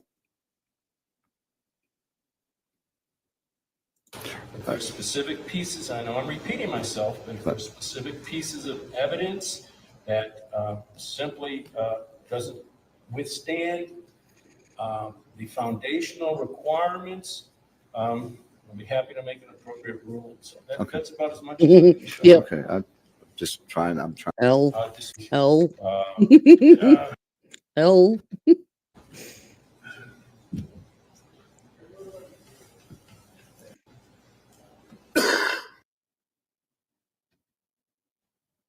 Hopefully he treats this as a practice run and Stand under oath. is a bit more Continued cross-examination. aware of the court procedures. Was trying to focus on that Malone. as well as questioning let's see, witnesses. It's too I'm not hard. exactly sure where we left off, but let's go ahead and we'll get back to the investigation. All right. Yes, sir. Okay. Okay, and at this point, at the Cosme videos, at that point in the investigation, how far in were you? Again, did you say? When we got the videos, I believe we were at day 5. Day 5. Okay, so you got these videos the same day that Travis Johnson was arrested, correct? I believe so, yes. And now, prior to that point in the investigation, you're at day 5. What other evidence did you have to say that I was in that video? You said it was based on your investigation, so. Again, John Travis Johnson's confession. So John Travis Johnson's word that it's me in that video. Yes, sir. Okay. And any other evidence that said I had anything to do with this prior to that video? Mr. Rory Wilson again stating that you were part of the planning of the robbery of Paula Belmonte. We'll take a look at that later. So at this point, you're taking Travis Johnson's story and Rory Wilson's story, correct? That's your evidence at this point. In combination with Todd O'Quinn's statement of the way he went up to the CVS yelling for the police, yes.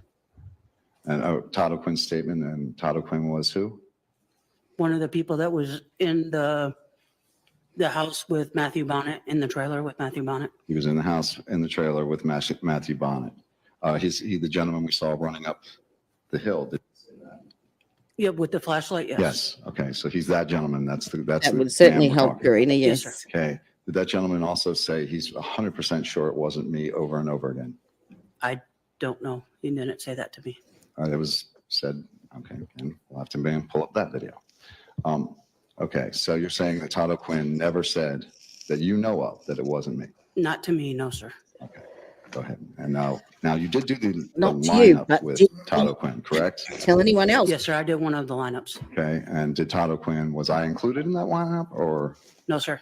Okay. And who was included in that lineup? John Travis Johnson. Okay. Did Todd O'Quinn ever point to John Travis Johnson's picture in that lineup? Yes, he did. Yes, he did. Okay. And what did he point to him as in that lineup? As being the person that. Yeah, I'm going to sustain the objection. Okay. State what didn't want that question answered. Did they ask when they were doing the lineup? When they asked him to point to a picture and say, and identify anybody, what were they asking him? What were you guys asking him? Objection hearsay. Okay. Sustain the objection. Okay, fine. Don't want that Ms. to come in, do they? He points to John Travis Johnson, correct? Objection. I'm going to sustain the objection. Okay.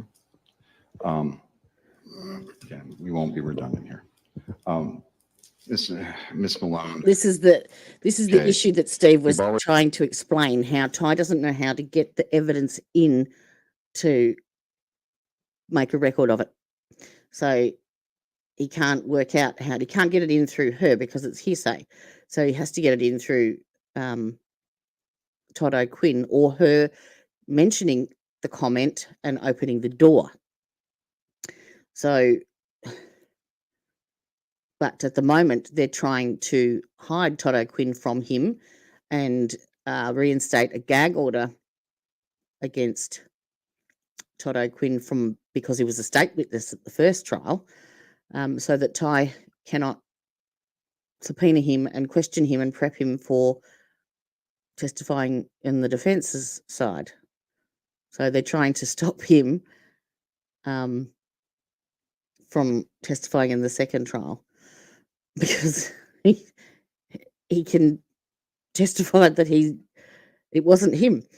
And they're also trying to keep John Travis Johnson's testimony out because he recanted his original testimony, and they're trying to squash that and stop it from coming in to this trial as well. So they're tying his hands. Every possible avenue they've got, they are legally tying his hands or physically keeping him in jail so that he cannot effectively, look after his own defense. We've already established that, yes, again. Yes, it would certainly help. John Travis Johnson's the picture that he pointed to, right? Objection. Yes, he wasn't allowed to. I'll overrule that objection. I'm just. Wait, I'm sorry. That was a pre-trial motion. I was just looking for clarification. He wasn't Anyway, wasn't allowed to bring up anything to do with evidence tampering or witness coercion or corruption or anything of the sort. It's a separate trial completely. He needs to focus on his innocence and getting through this first, and then he can go through and address anything he needs to address as far as the corruption goes. But I would leave it be. Okay, let's move on then. Okay, so John Travis Johnson, Roy Wilson. That's your evidence suggesting I have anything to do with this at this point. Objection asked and answered, no more subs. We'll proceed. Okay. Now, you said that based on your investigation, that's how you're identifying me in that video, correct? Yes, sir. Okay, and your investigation was John Travis Johnson. Okay, anything else besides John Travis Johnson and Roy Wilson? Objection asked and answered. I don't believe she answered that question. Actually, she did. Okay. Well, okay, so then we can move on. All right.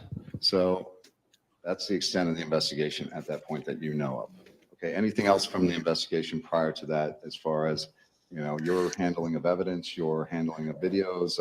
What was your duties in the investigation in those first 5 days? Well, multiple. We did the first day. Okay. That night, That might be the easiest. I was directed to go interview the living victim, Paula Lamonte, in the hospital. I stayed with her the entire time she was in the hospital. And then I went with Sergeant Kellenberger, and we went and found Roger Ragout at his place of business, the QS Golf Course. This would be the first night, right? This is the first night. Anything else the first night? Not particularly. I was. Oh, can we put a pause right there for just a second? I'm so sorry. Okay, so the first night you went to interview Paula Belamonte at the hospital. Yes, sir. Okay. And during that interview with Paula Belmonte, did she tell you anybody who she thought, any suspects, any identifiers? Objection, hearsay, Your Honor. Sustained. Okay. Okay.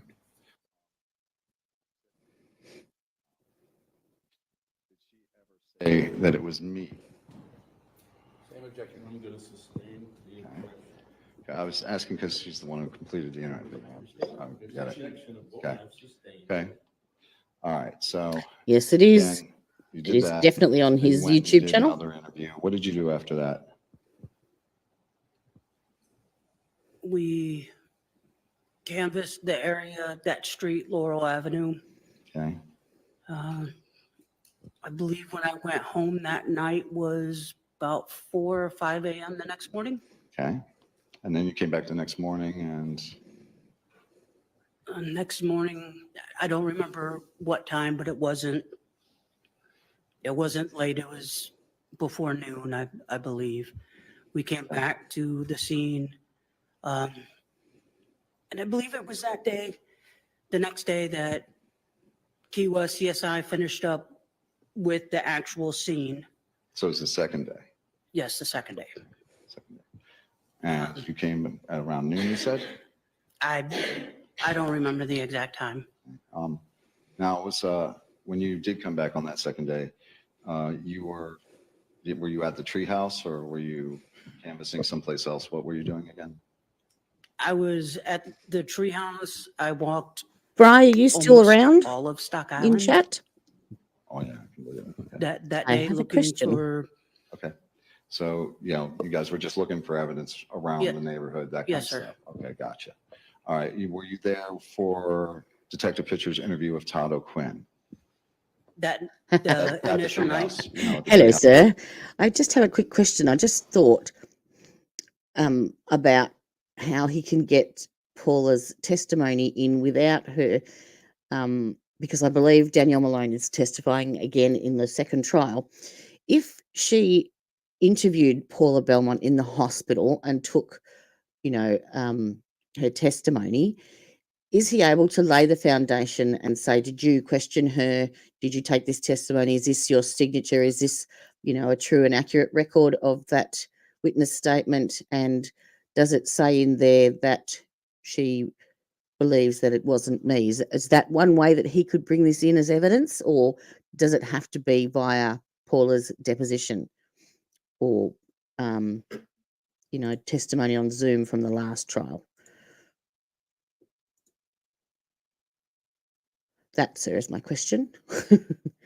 The good thing is when we do, when the second trial starts, we've agreed to do it as a collaboration with Steve at Justice as a Process, with AJ at alternate juror, and Bri and myself. So there will be the four of us actually covering the live real-time coverage of the trial when it starts in September. So that's a bit exciting. And Steve has an excellent understanding and grasp of the legal system because his father was a renowned defense attorney, and he's grown up basically paralegaling for him all of his life. And so having him on the panel whilst we watch it, he'll be able to explain a lot more of the legal stuff and the implications and the reasons why certain things happen in the court processes and procedures and stuff, and why they won't let testimony in. He remembers every motion, every date, every little detail. He's amazing. Hi, Grandma, you're still here too. Yeah, I'm just trying to, because I know she did take her deposition, but I'm not sure if he can bring it in by showing her that. I believe Paula's depositions and prior testimony should be admissible because Paula is not. Yeah. Yeah.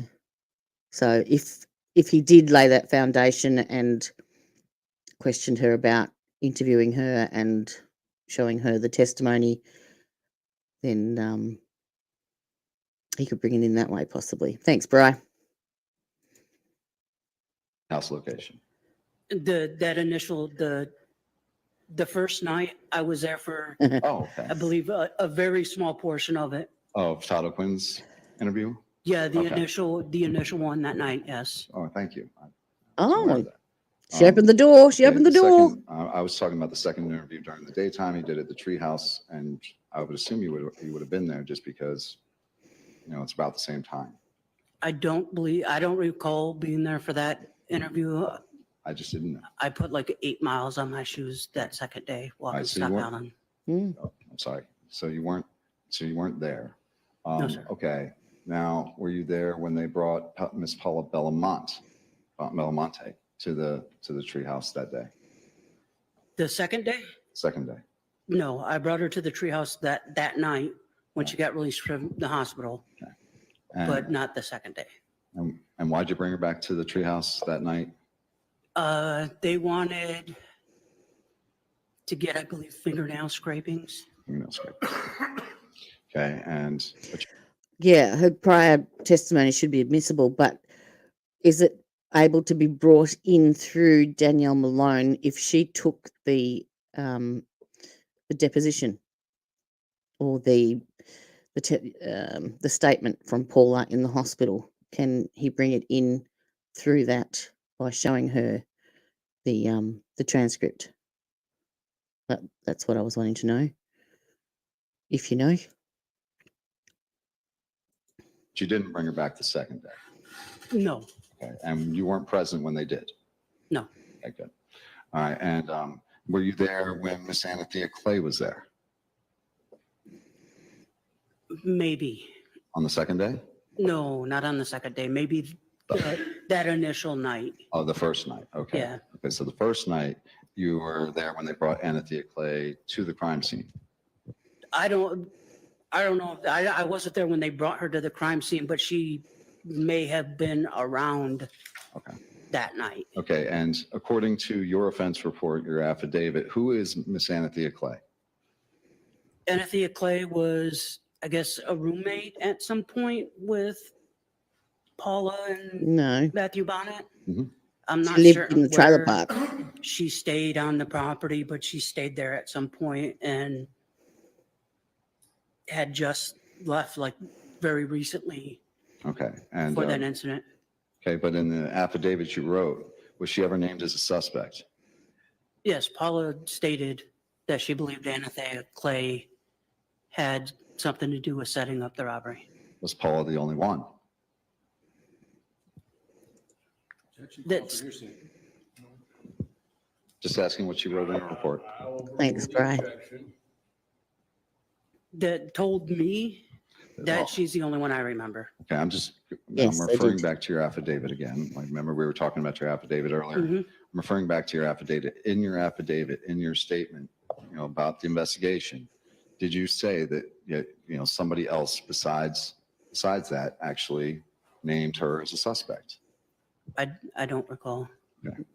Um, No, take she a look was. at the affidavit She again. was Um, a confidential okay, informant. so you've got Anthea Clay, you saw One her of the them. first night, correct? I think I may have seen her. Okay, good. And on that first night, okay, you said Paula named her as a suspect, correct? Yes.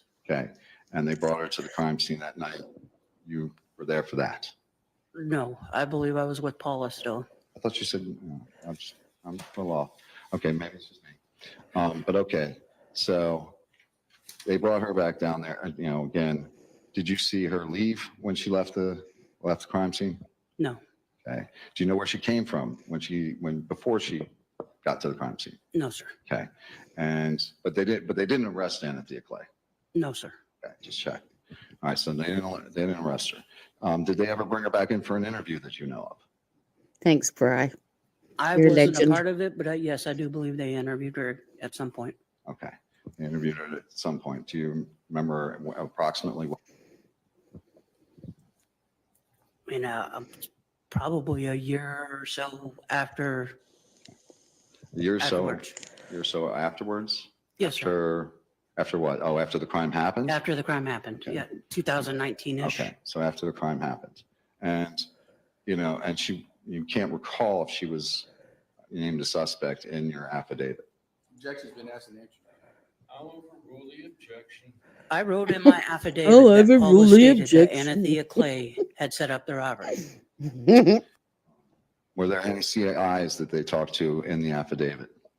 Yes. Confidential informants? Yes. Okay, and did this confidential informant say that Anthea Clay was a suspect? Objection, hearsay. If it's in the affidavit, I'll overrule it, if that's what you're asking about. That's exactly what I'm asking. I believe I wrote that in my affidavit. I'd have to So that would look be a at it second to- person. to that says- refresh. I'm sorry. I'd have to look at it to refresh. It's Okay, and we may very well do that. That might be a good idea. okay.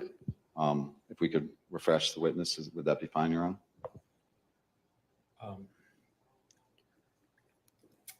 Do you have the transcript, Mr. Tucker? Haven't quite asked the proper question, but in any event, we're looking at the report, refresh your recollection. If you submitted it as evidence. You have your report? there? Yes, sir. Go ahead. Thank you, Your Honor.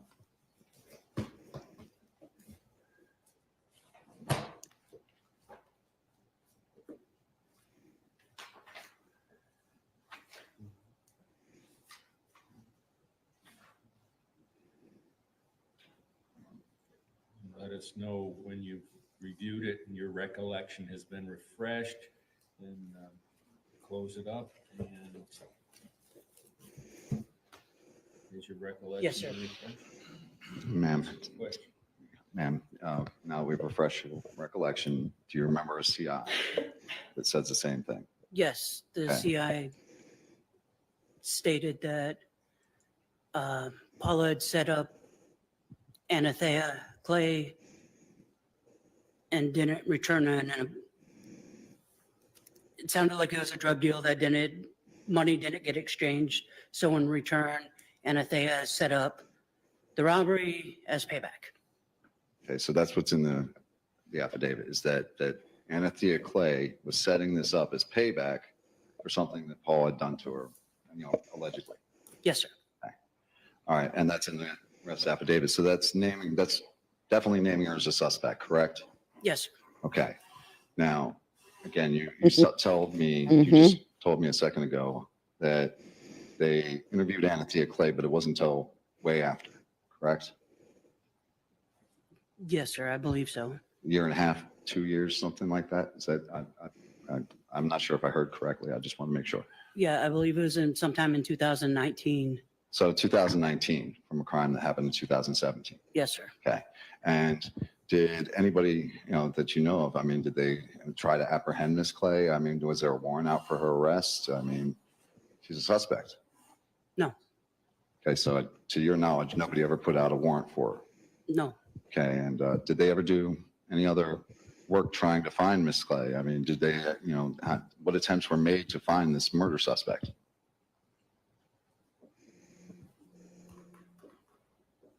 We never got to the point to classify her as a murder suspect, and I am unfamiliar with what attempts were made. That wasn't in my scope of the investigation to locate her.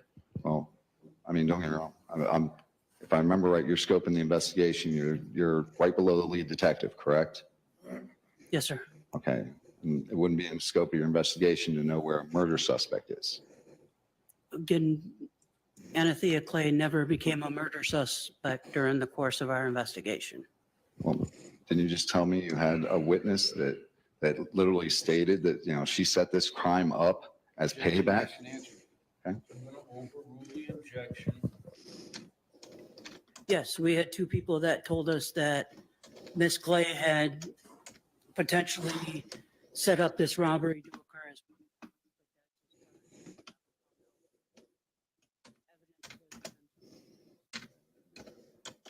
Oops, I'm sorry. Did you ever make any attempts to interview her? Bring her in for an interview or to talk to her?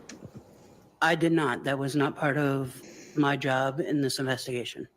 Okay. Do you know of anybody, besides yourself, who may have done this? I don't know. Okay. So to your knowledge, they don't interview her, pick her up or interview her until 2019. I know that's when she got interviewed. Okay. And did they arrest her after the interview? No, sir.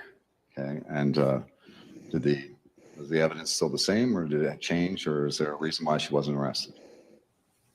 Because she never rose to the level of a murder suspect in this investigation. Two witnesses saying that she was? Objection argumentative. I'll sustain the objection. Okay. Now, did you know, I want to know a little bit more about the Anathea Clay thing, just a little bit. Okay, it's Treehouse, I think I asked you if you were there, if Miss Clay, when she was brought back to the Treehouse on the second day. You said no, correct? Correct. Okay, good. Okay, so you weren't there for this, but did they find any evidence that you know of from Miss Clay at the Treehouse on the second day that you know of? Not that I know of. Okay. Were you ever made aware of writings on a wall that were on the Treehouse wall? Yeah, in like 2019, I believe. You were made aware of those in 2019? Yes. Okay, so you didn't know anything about those until then? Correct. Okay, good. And what were these writings on the wall purported to be?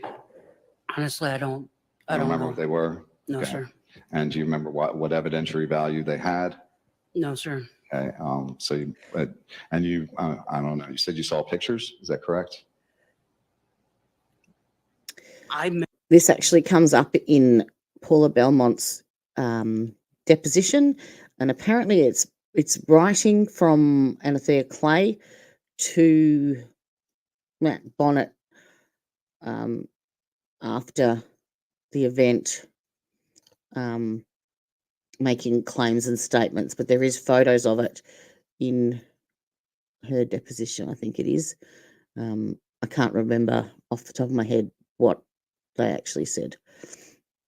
May have seen a picture, but not that I recall. It was like spray paint words on a wall. Okay, but you don't know who wrote them, and you don't know? No, sir. Okay, were you there for when they interviewed Miss Anathea Clay? I was not. Okay. So that would have been who interviewed her? Just out of my refreshing my Anthony memory. Phelps. I believe that was Captain Phelps, Detective Corey, and maybe Detective Moeller. Okay. All right. So, that would be Detective Mueller, Detective Corey, and Captain Phelps. Yes, sir. All right. And, okay. Again, we're back to the beginning of the investigation again. So the first night you said you went to, took care of Paula. And then the next night, and then after that it was Roger Roget, right? And you interviewed him. Okay. So what did you do on the second day besides canvas? Anything? I believe that was it. Just canvassing for evidence, and you didn't find any? No, I didn't. Okay, what evidence were you there? Skipping ahead. Don't recall. Gets very repetitive. Anyway, so I'm brought in on the 21st. We established that because that was the night of the no-knock raid. Now, the no-knock raid, you took myself and Rory Wilson down to the headquarters, correct? Yes, sir.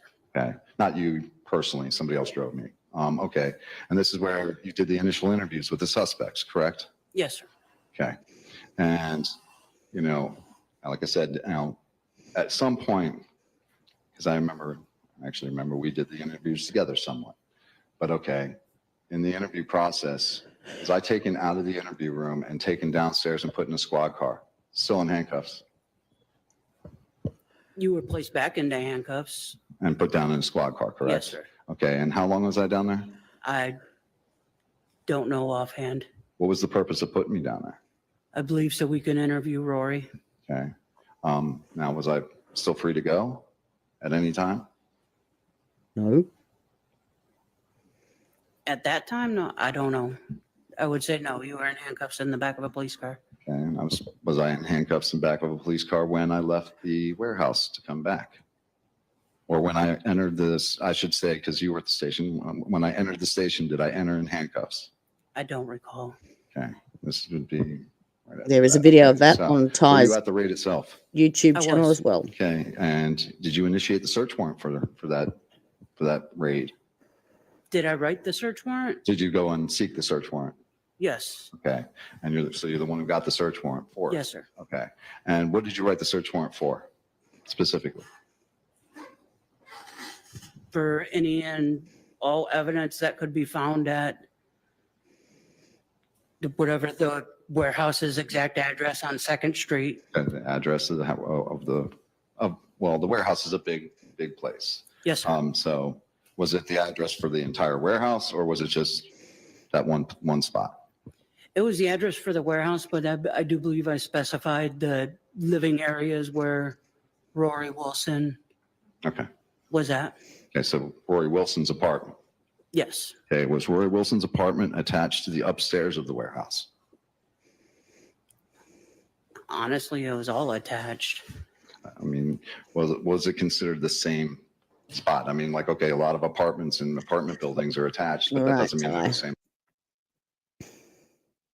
Travis Johnson allegedly made statements against me, correct? Yes, sir. Okay, and those are the two things. Anything else in this investigation? So far, we're up to day 5 when I get arrested. Anything else in this investigation saying that, saying I had something to do with this? The Cosme video. And the Cosme video, you just said not too long ago, if I'm correct me if I'm wrong, that Cosme video, you can't tell who's in the video, that you decided who's in the video based on the investigation. Correct. Okay, From one the investigation statement. was Rory Wilson and John Travis Johnson at this point, right? Correct. So you're saying that their word tells you that I'm the guy in the video. Correct. Okay, and even though you can't see me, you can't see me in the video. So it's just them saying it's me, that's good enough, right? I don't understand. I'm sorry. Okay, maybe I should clarify myself just a little bit. I guess I'm a little nervous or whatever. But here's the thing.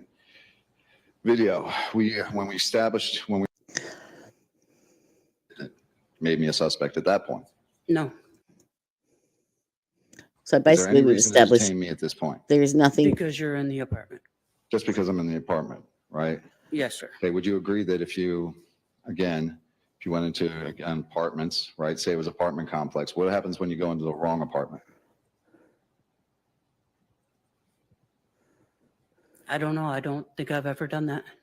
Okay, well, again, as far as search warrants go, it has to be for that specific location. You can't just get a search warrant and go wherever you want, right? Correct. Okay, so it's very specific, right?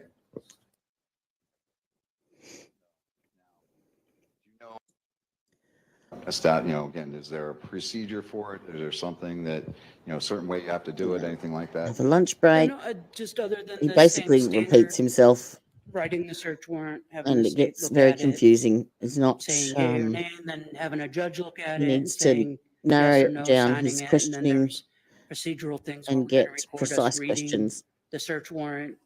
direct questions In the case of a house, for the jury.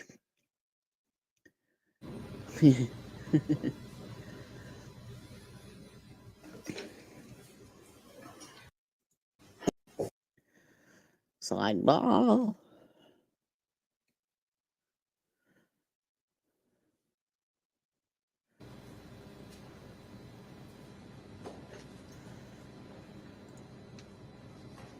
May I look at the other? Yes, I have. It is a letter of recommendation from, I believe it was Major Shabuya, that I no longer be a major crimes detective. Okay, now you just testified that this move down to dispatch was voluntary, correct? It was, yes. Okay, but Major Scabilia is your boss, correct? He's the boss of pretty much everybody at the sheriff's office, yes. Okay, and in this letter, he's making a recommendation that what? That I not be a detective, but I still was going to be a cop. Did he give you were still going to be a cop? Yes, Okay, but you just told me you're not in a badge position. because I requested a non-badge position. Okay, good. Just want to clarify that. Okay, what else did it say in this report, this recommendation for you? Why did he give, what reason did he give as to why he didn't want you to be a major crimes detective? I had fallen behind on paperwork on some of my cases in 2019. Okay, and how many cases was that? I don't know the exact numbers. Do you remember reading this recommendation? 5 years ago. Okay. Would you like me to refresh you and let you look at it? No, we've established that she's been. That I said I never saw Travis sitting in the truck? No, that you said you saw Travis sitting in the truck in the video. I did not say that. Okay, good. And I'm not exactly sure, but this is on screen. I don't know. He's mumbling. I can't hear. He's asking how to place some sort of drive in the mechanism. Judge, unfortunately, Mr. Mueller, who was here earlier, had to go home because he was feeling under the weather. He was sick yesterday. He just came in for the morning session. So I imagine you just stick it in the USB port. I don't mind. If we need to, we can see if Carrie's here. And I'm sure he could assist.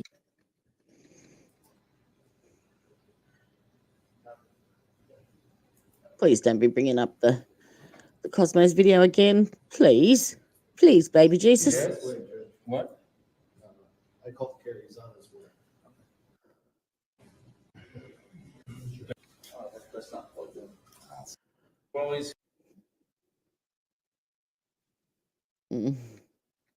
Sidebar. all right. So the jurors are gone. So we remain on the record here, and unless you all want to review it outside, off the record, outside the court's presence.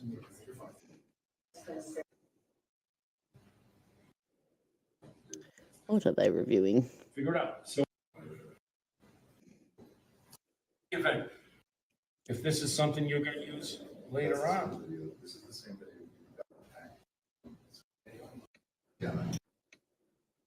Again, when the jurors are here.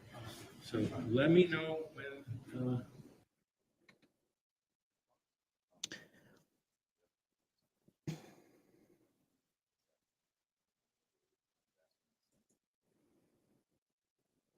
They asked him to watch the videos. He watched the videos and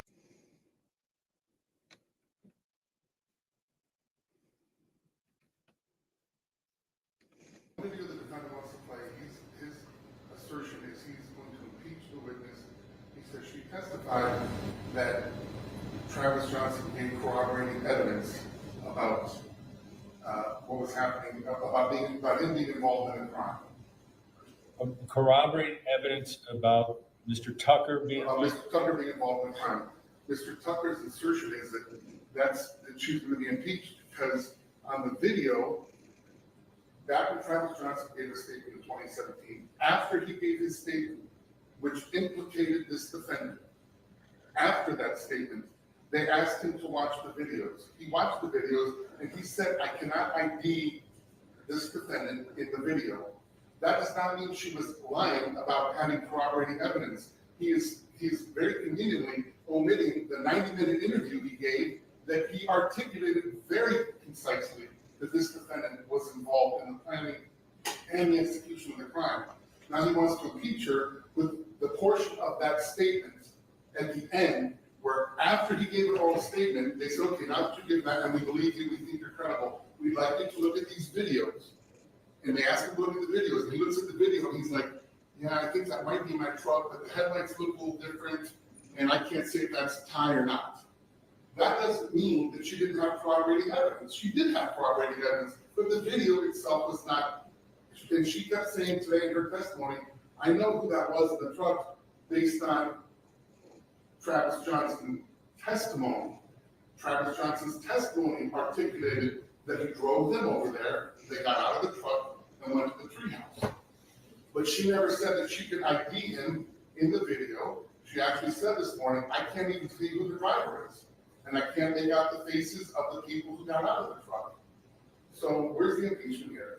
Well, let's hear what Mr. Tucker has to say. Your Honor, I don't care if she gave 90 minutes worth of, other statements, other corroborating, again, where he corroborated his whole story. His whole story could corroborate everything except when he gets to the point where he says something different. When he actually changes his story, that's when it becomes a problem, and yes, she was there, right there, reviewing the tapes with him when he says something different.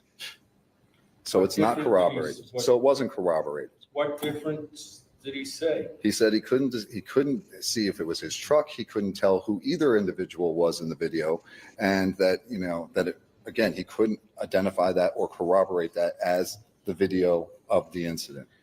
You're taking her testimony you're viewing it too narrowly. She's talking about the totality of what he told her, not one specific instance. So that's not, in my view, admissible impeachment. No, I know. And again, this is one of a few different videos and audios, and we were just having a discussion about this. The problem, from what I understand, is that they don't want the entire section or the entire video played just for the section where I'm using it for impeachment. Again, very simple one is the IA tape that I was going to play, the one that's still downloading. That one, yeah, she specifically says. I thought we were talking about this one here. Yes, we've talked about all of them, Your Honor. We were talking about all of them. I know, but I'm focusing on the one objection that's now before me. The objection to that specific video. Okay, again, I gave you my argument. Basically, look, she asked him to identify what's in that video. He cannot. Which again, you can certainly cross-examine Mr. Johnson, but the way I construed her testimony was, and first of all, frankly, I've been extremely liberal in my view because a lot of this questioning of her arguably isn't even admissible because what her opinion is and what her conclusions are really aren't the issue. But nevertheless, I've given great leeway to attempt to impeach her by suggesting at one point that Johnson couldn't ID who was in that vehicle. She was talking about the totality of his statement. So I'm going to sustain the state's objections. Okay. Other impeachment videos. We were talking specifically about a hot mic video that they're aware of. They're aware. They've seen it. I've seen it. where, again, Danielle Malone said multiple times up on the stand today that they didn't know I wasn't a suspect at the time they did the raid on the warehouse, right? She specifically said that, right? I still wasn't a suspect, right? This video, again, you can only get audio from it. You couldn't get the video from it, just the audio. But the audio, yes, she knew I was considered a suspect long before that raid ever happened. She was there when I was named a suspect. I'm just concerned, excuse me, Mr. Mansfield, I'm just concerned, I've got a jury waiting out here. I know. And it feels like this is a matter that is just can balloon here, and I'm not sure that we're not going to have more discussions. So ideally, like all this stuff, ideally should have been ironed out ahead of time. But anyway, here we are now. So, Well, Your Honor, if I may. Yes, sir. I agree with you totally. It's, my problems with doing it earlier today is, again, it was a technical problem because, okay, I have the things on my computer or on wherever whatever drive I have them on, getting them onto the screens off of the. Identifiable suspects, I don't know. It sounds like he's got a portion where she says, I don't know if she's calling him a suspect or somebody they were already aware of. I don't know that it's clear-cut impeachment because I don't know where the inconsistent statement is. Okay. But having said that, we do need to listen to that. He refers to this hot mic. I'm familiar with the hot mic scenario. I don't know what portion he's trying to use. He said it's still down. So I would tell Your Honor, maybe we should send the jury home for the day and we stay and work these issues out and we pick it up. I hate to do that, but yeah, I don't see much alternative, quite frankly. And again, I'm not here to point fingers or assign blame, but normally the reciprocal discussion. Actually, watching this trial again, when I first watched it, I came away with the impression that the judge was very state biased and very intolerant of Ty. But watching this a second time, I don't know whether it's only because it's just day two, he is quite amenable to listening to Ty's arguments, even though they're not presented. He's given him quite a bit of leeway, as far as I can see. So that was, my impression is completely different watching it a second time. So there you go. Discovery, the defense would say, listen, we got this, this, and this. They'd be viewed, would be redacted in the event that there's portions that required redacting, and the judge would be called upon to make these sorts of decisions once the respective sides had done what they could to narrow the issues. Whatever reason, we don't find ourselves in that posture, and I'm concerned that we're going to be going back and forth here, so I don't know how many more of these things, Mr. Tucker, you have lined up, but There's a few, Your Honor, and to be honest, I agree with the prosecution. I think that is the best solution, is that we can send the jury home and we take a look at these things, so that way we don't run into these issues. And I will go ahead and make sure any further impeachment materials, I'll make sure that they see long before we ever get there. okay, I don't see much alternative. I guess when I allotted the amount of time I did, it kind of factored in these potential delays.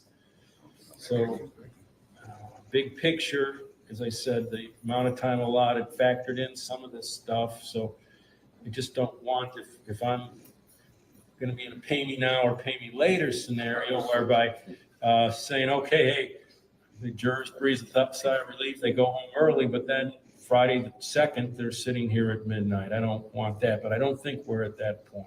that's right. Okay, so when are we going to ask them to be here on Tuesday?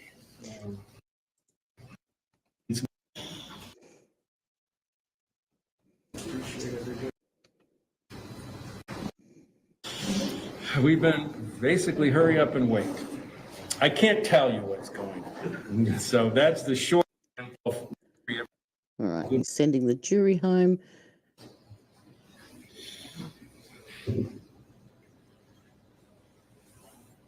Go on. So my expectation is that you all are going to have the opportunity.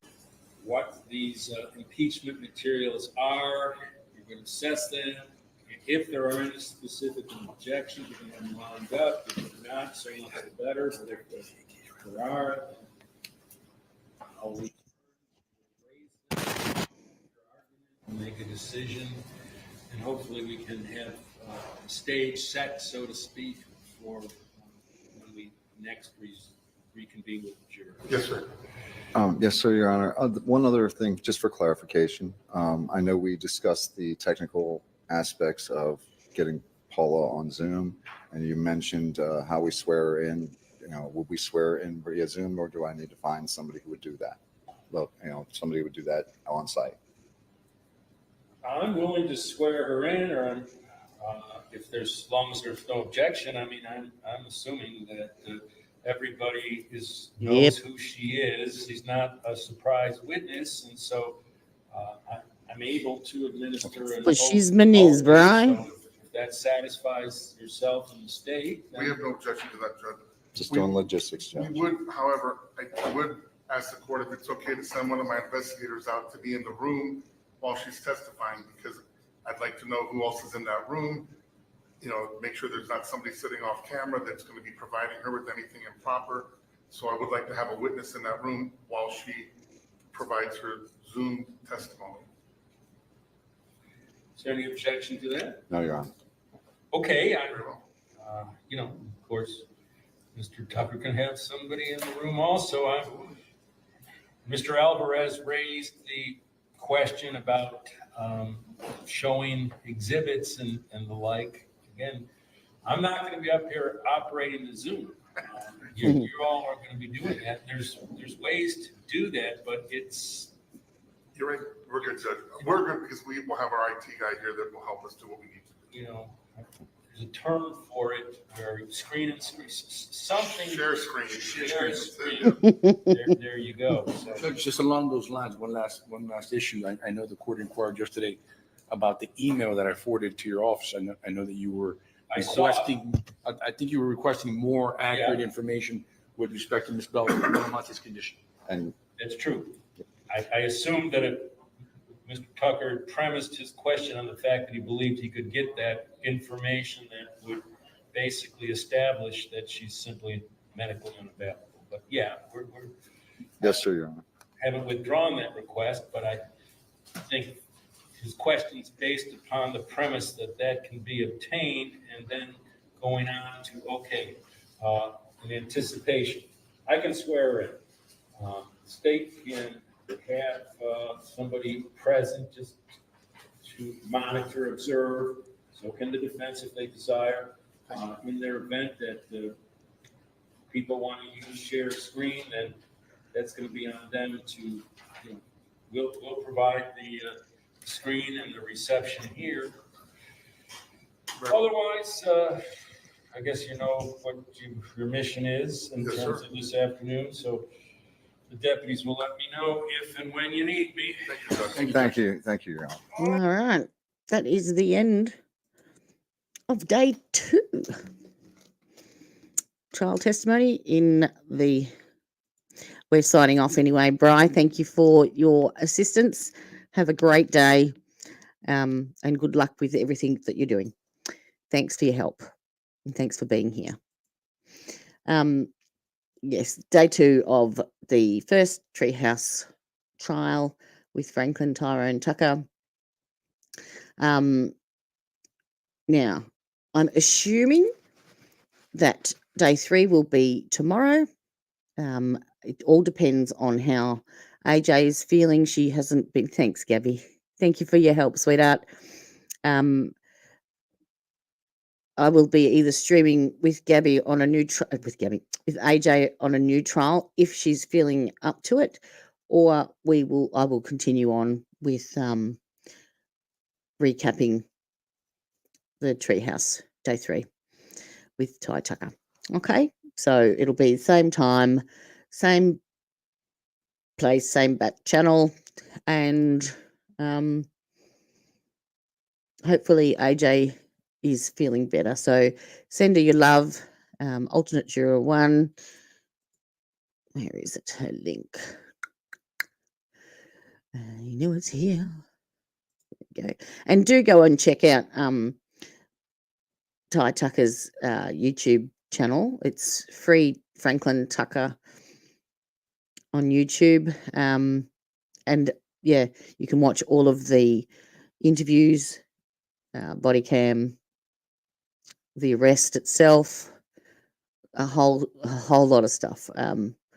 So that will also give you a bit of background and a bit more of an understanding of what has been allowed in and what hasn't been allowed in, basically.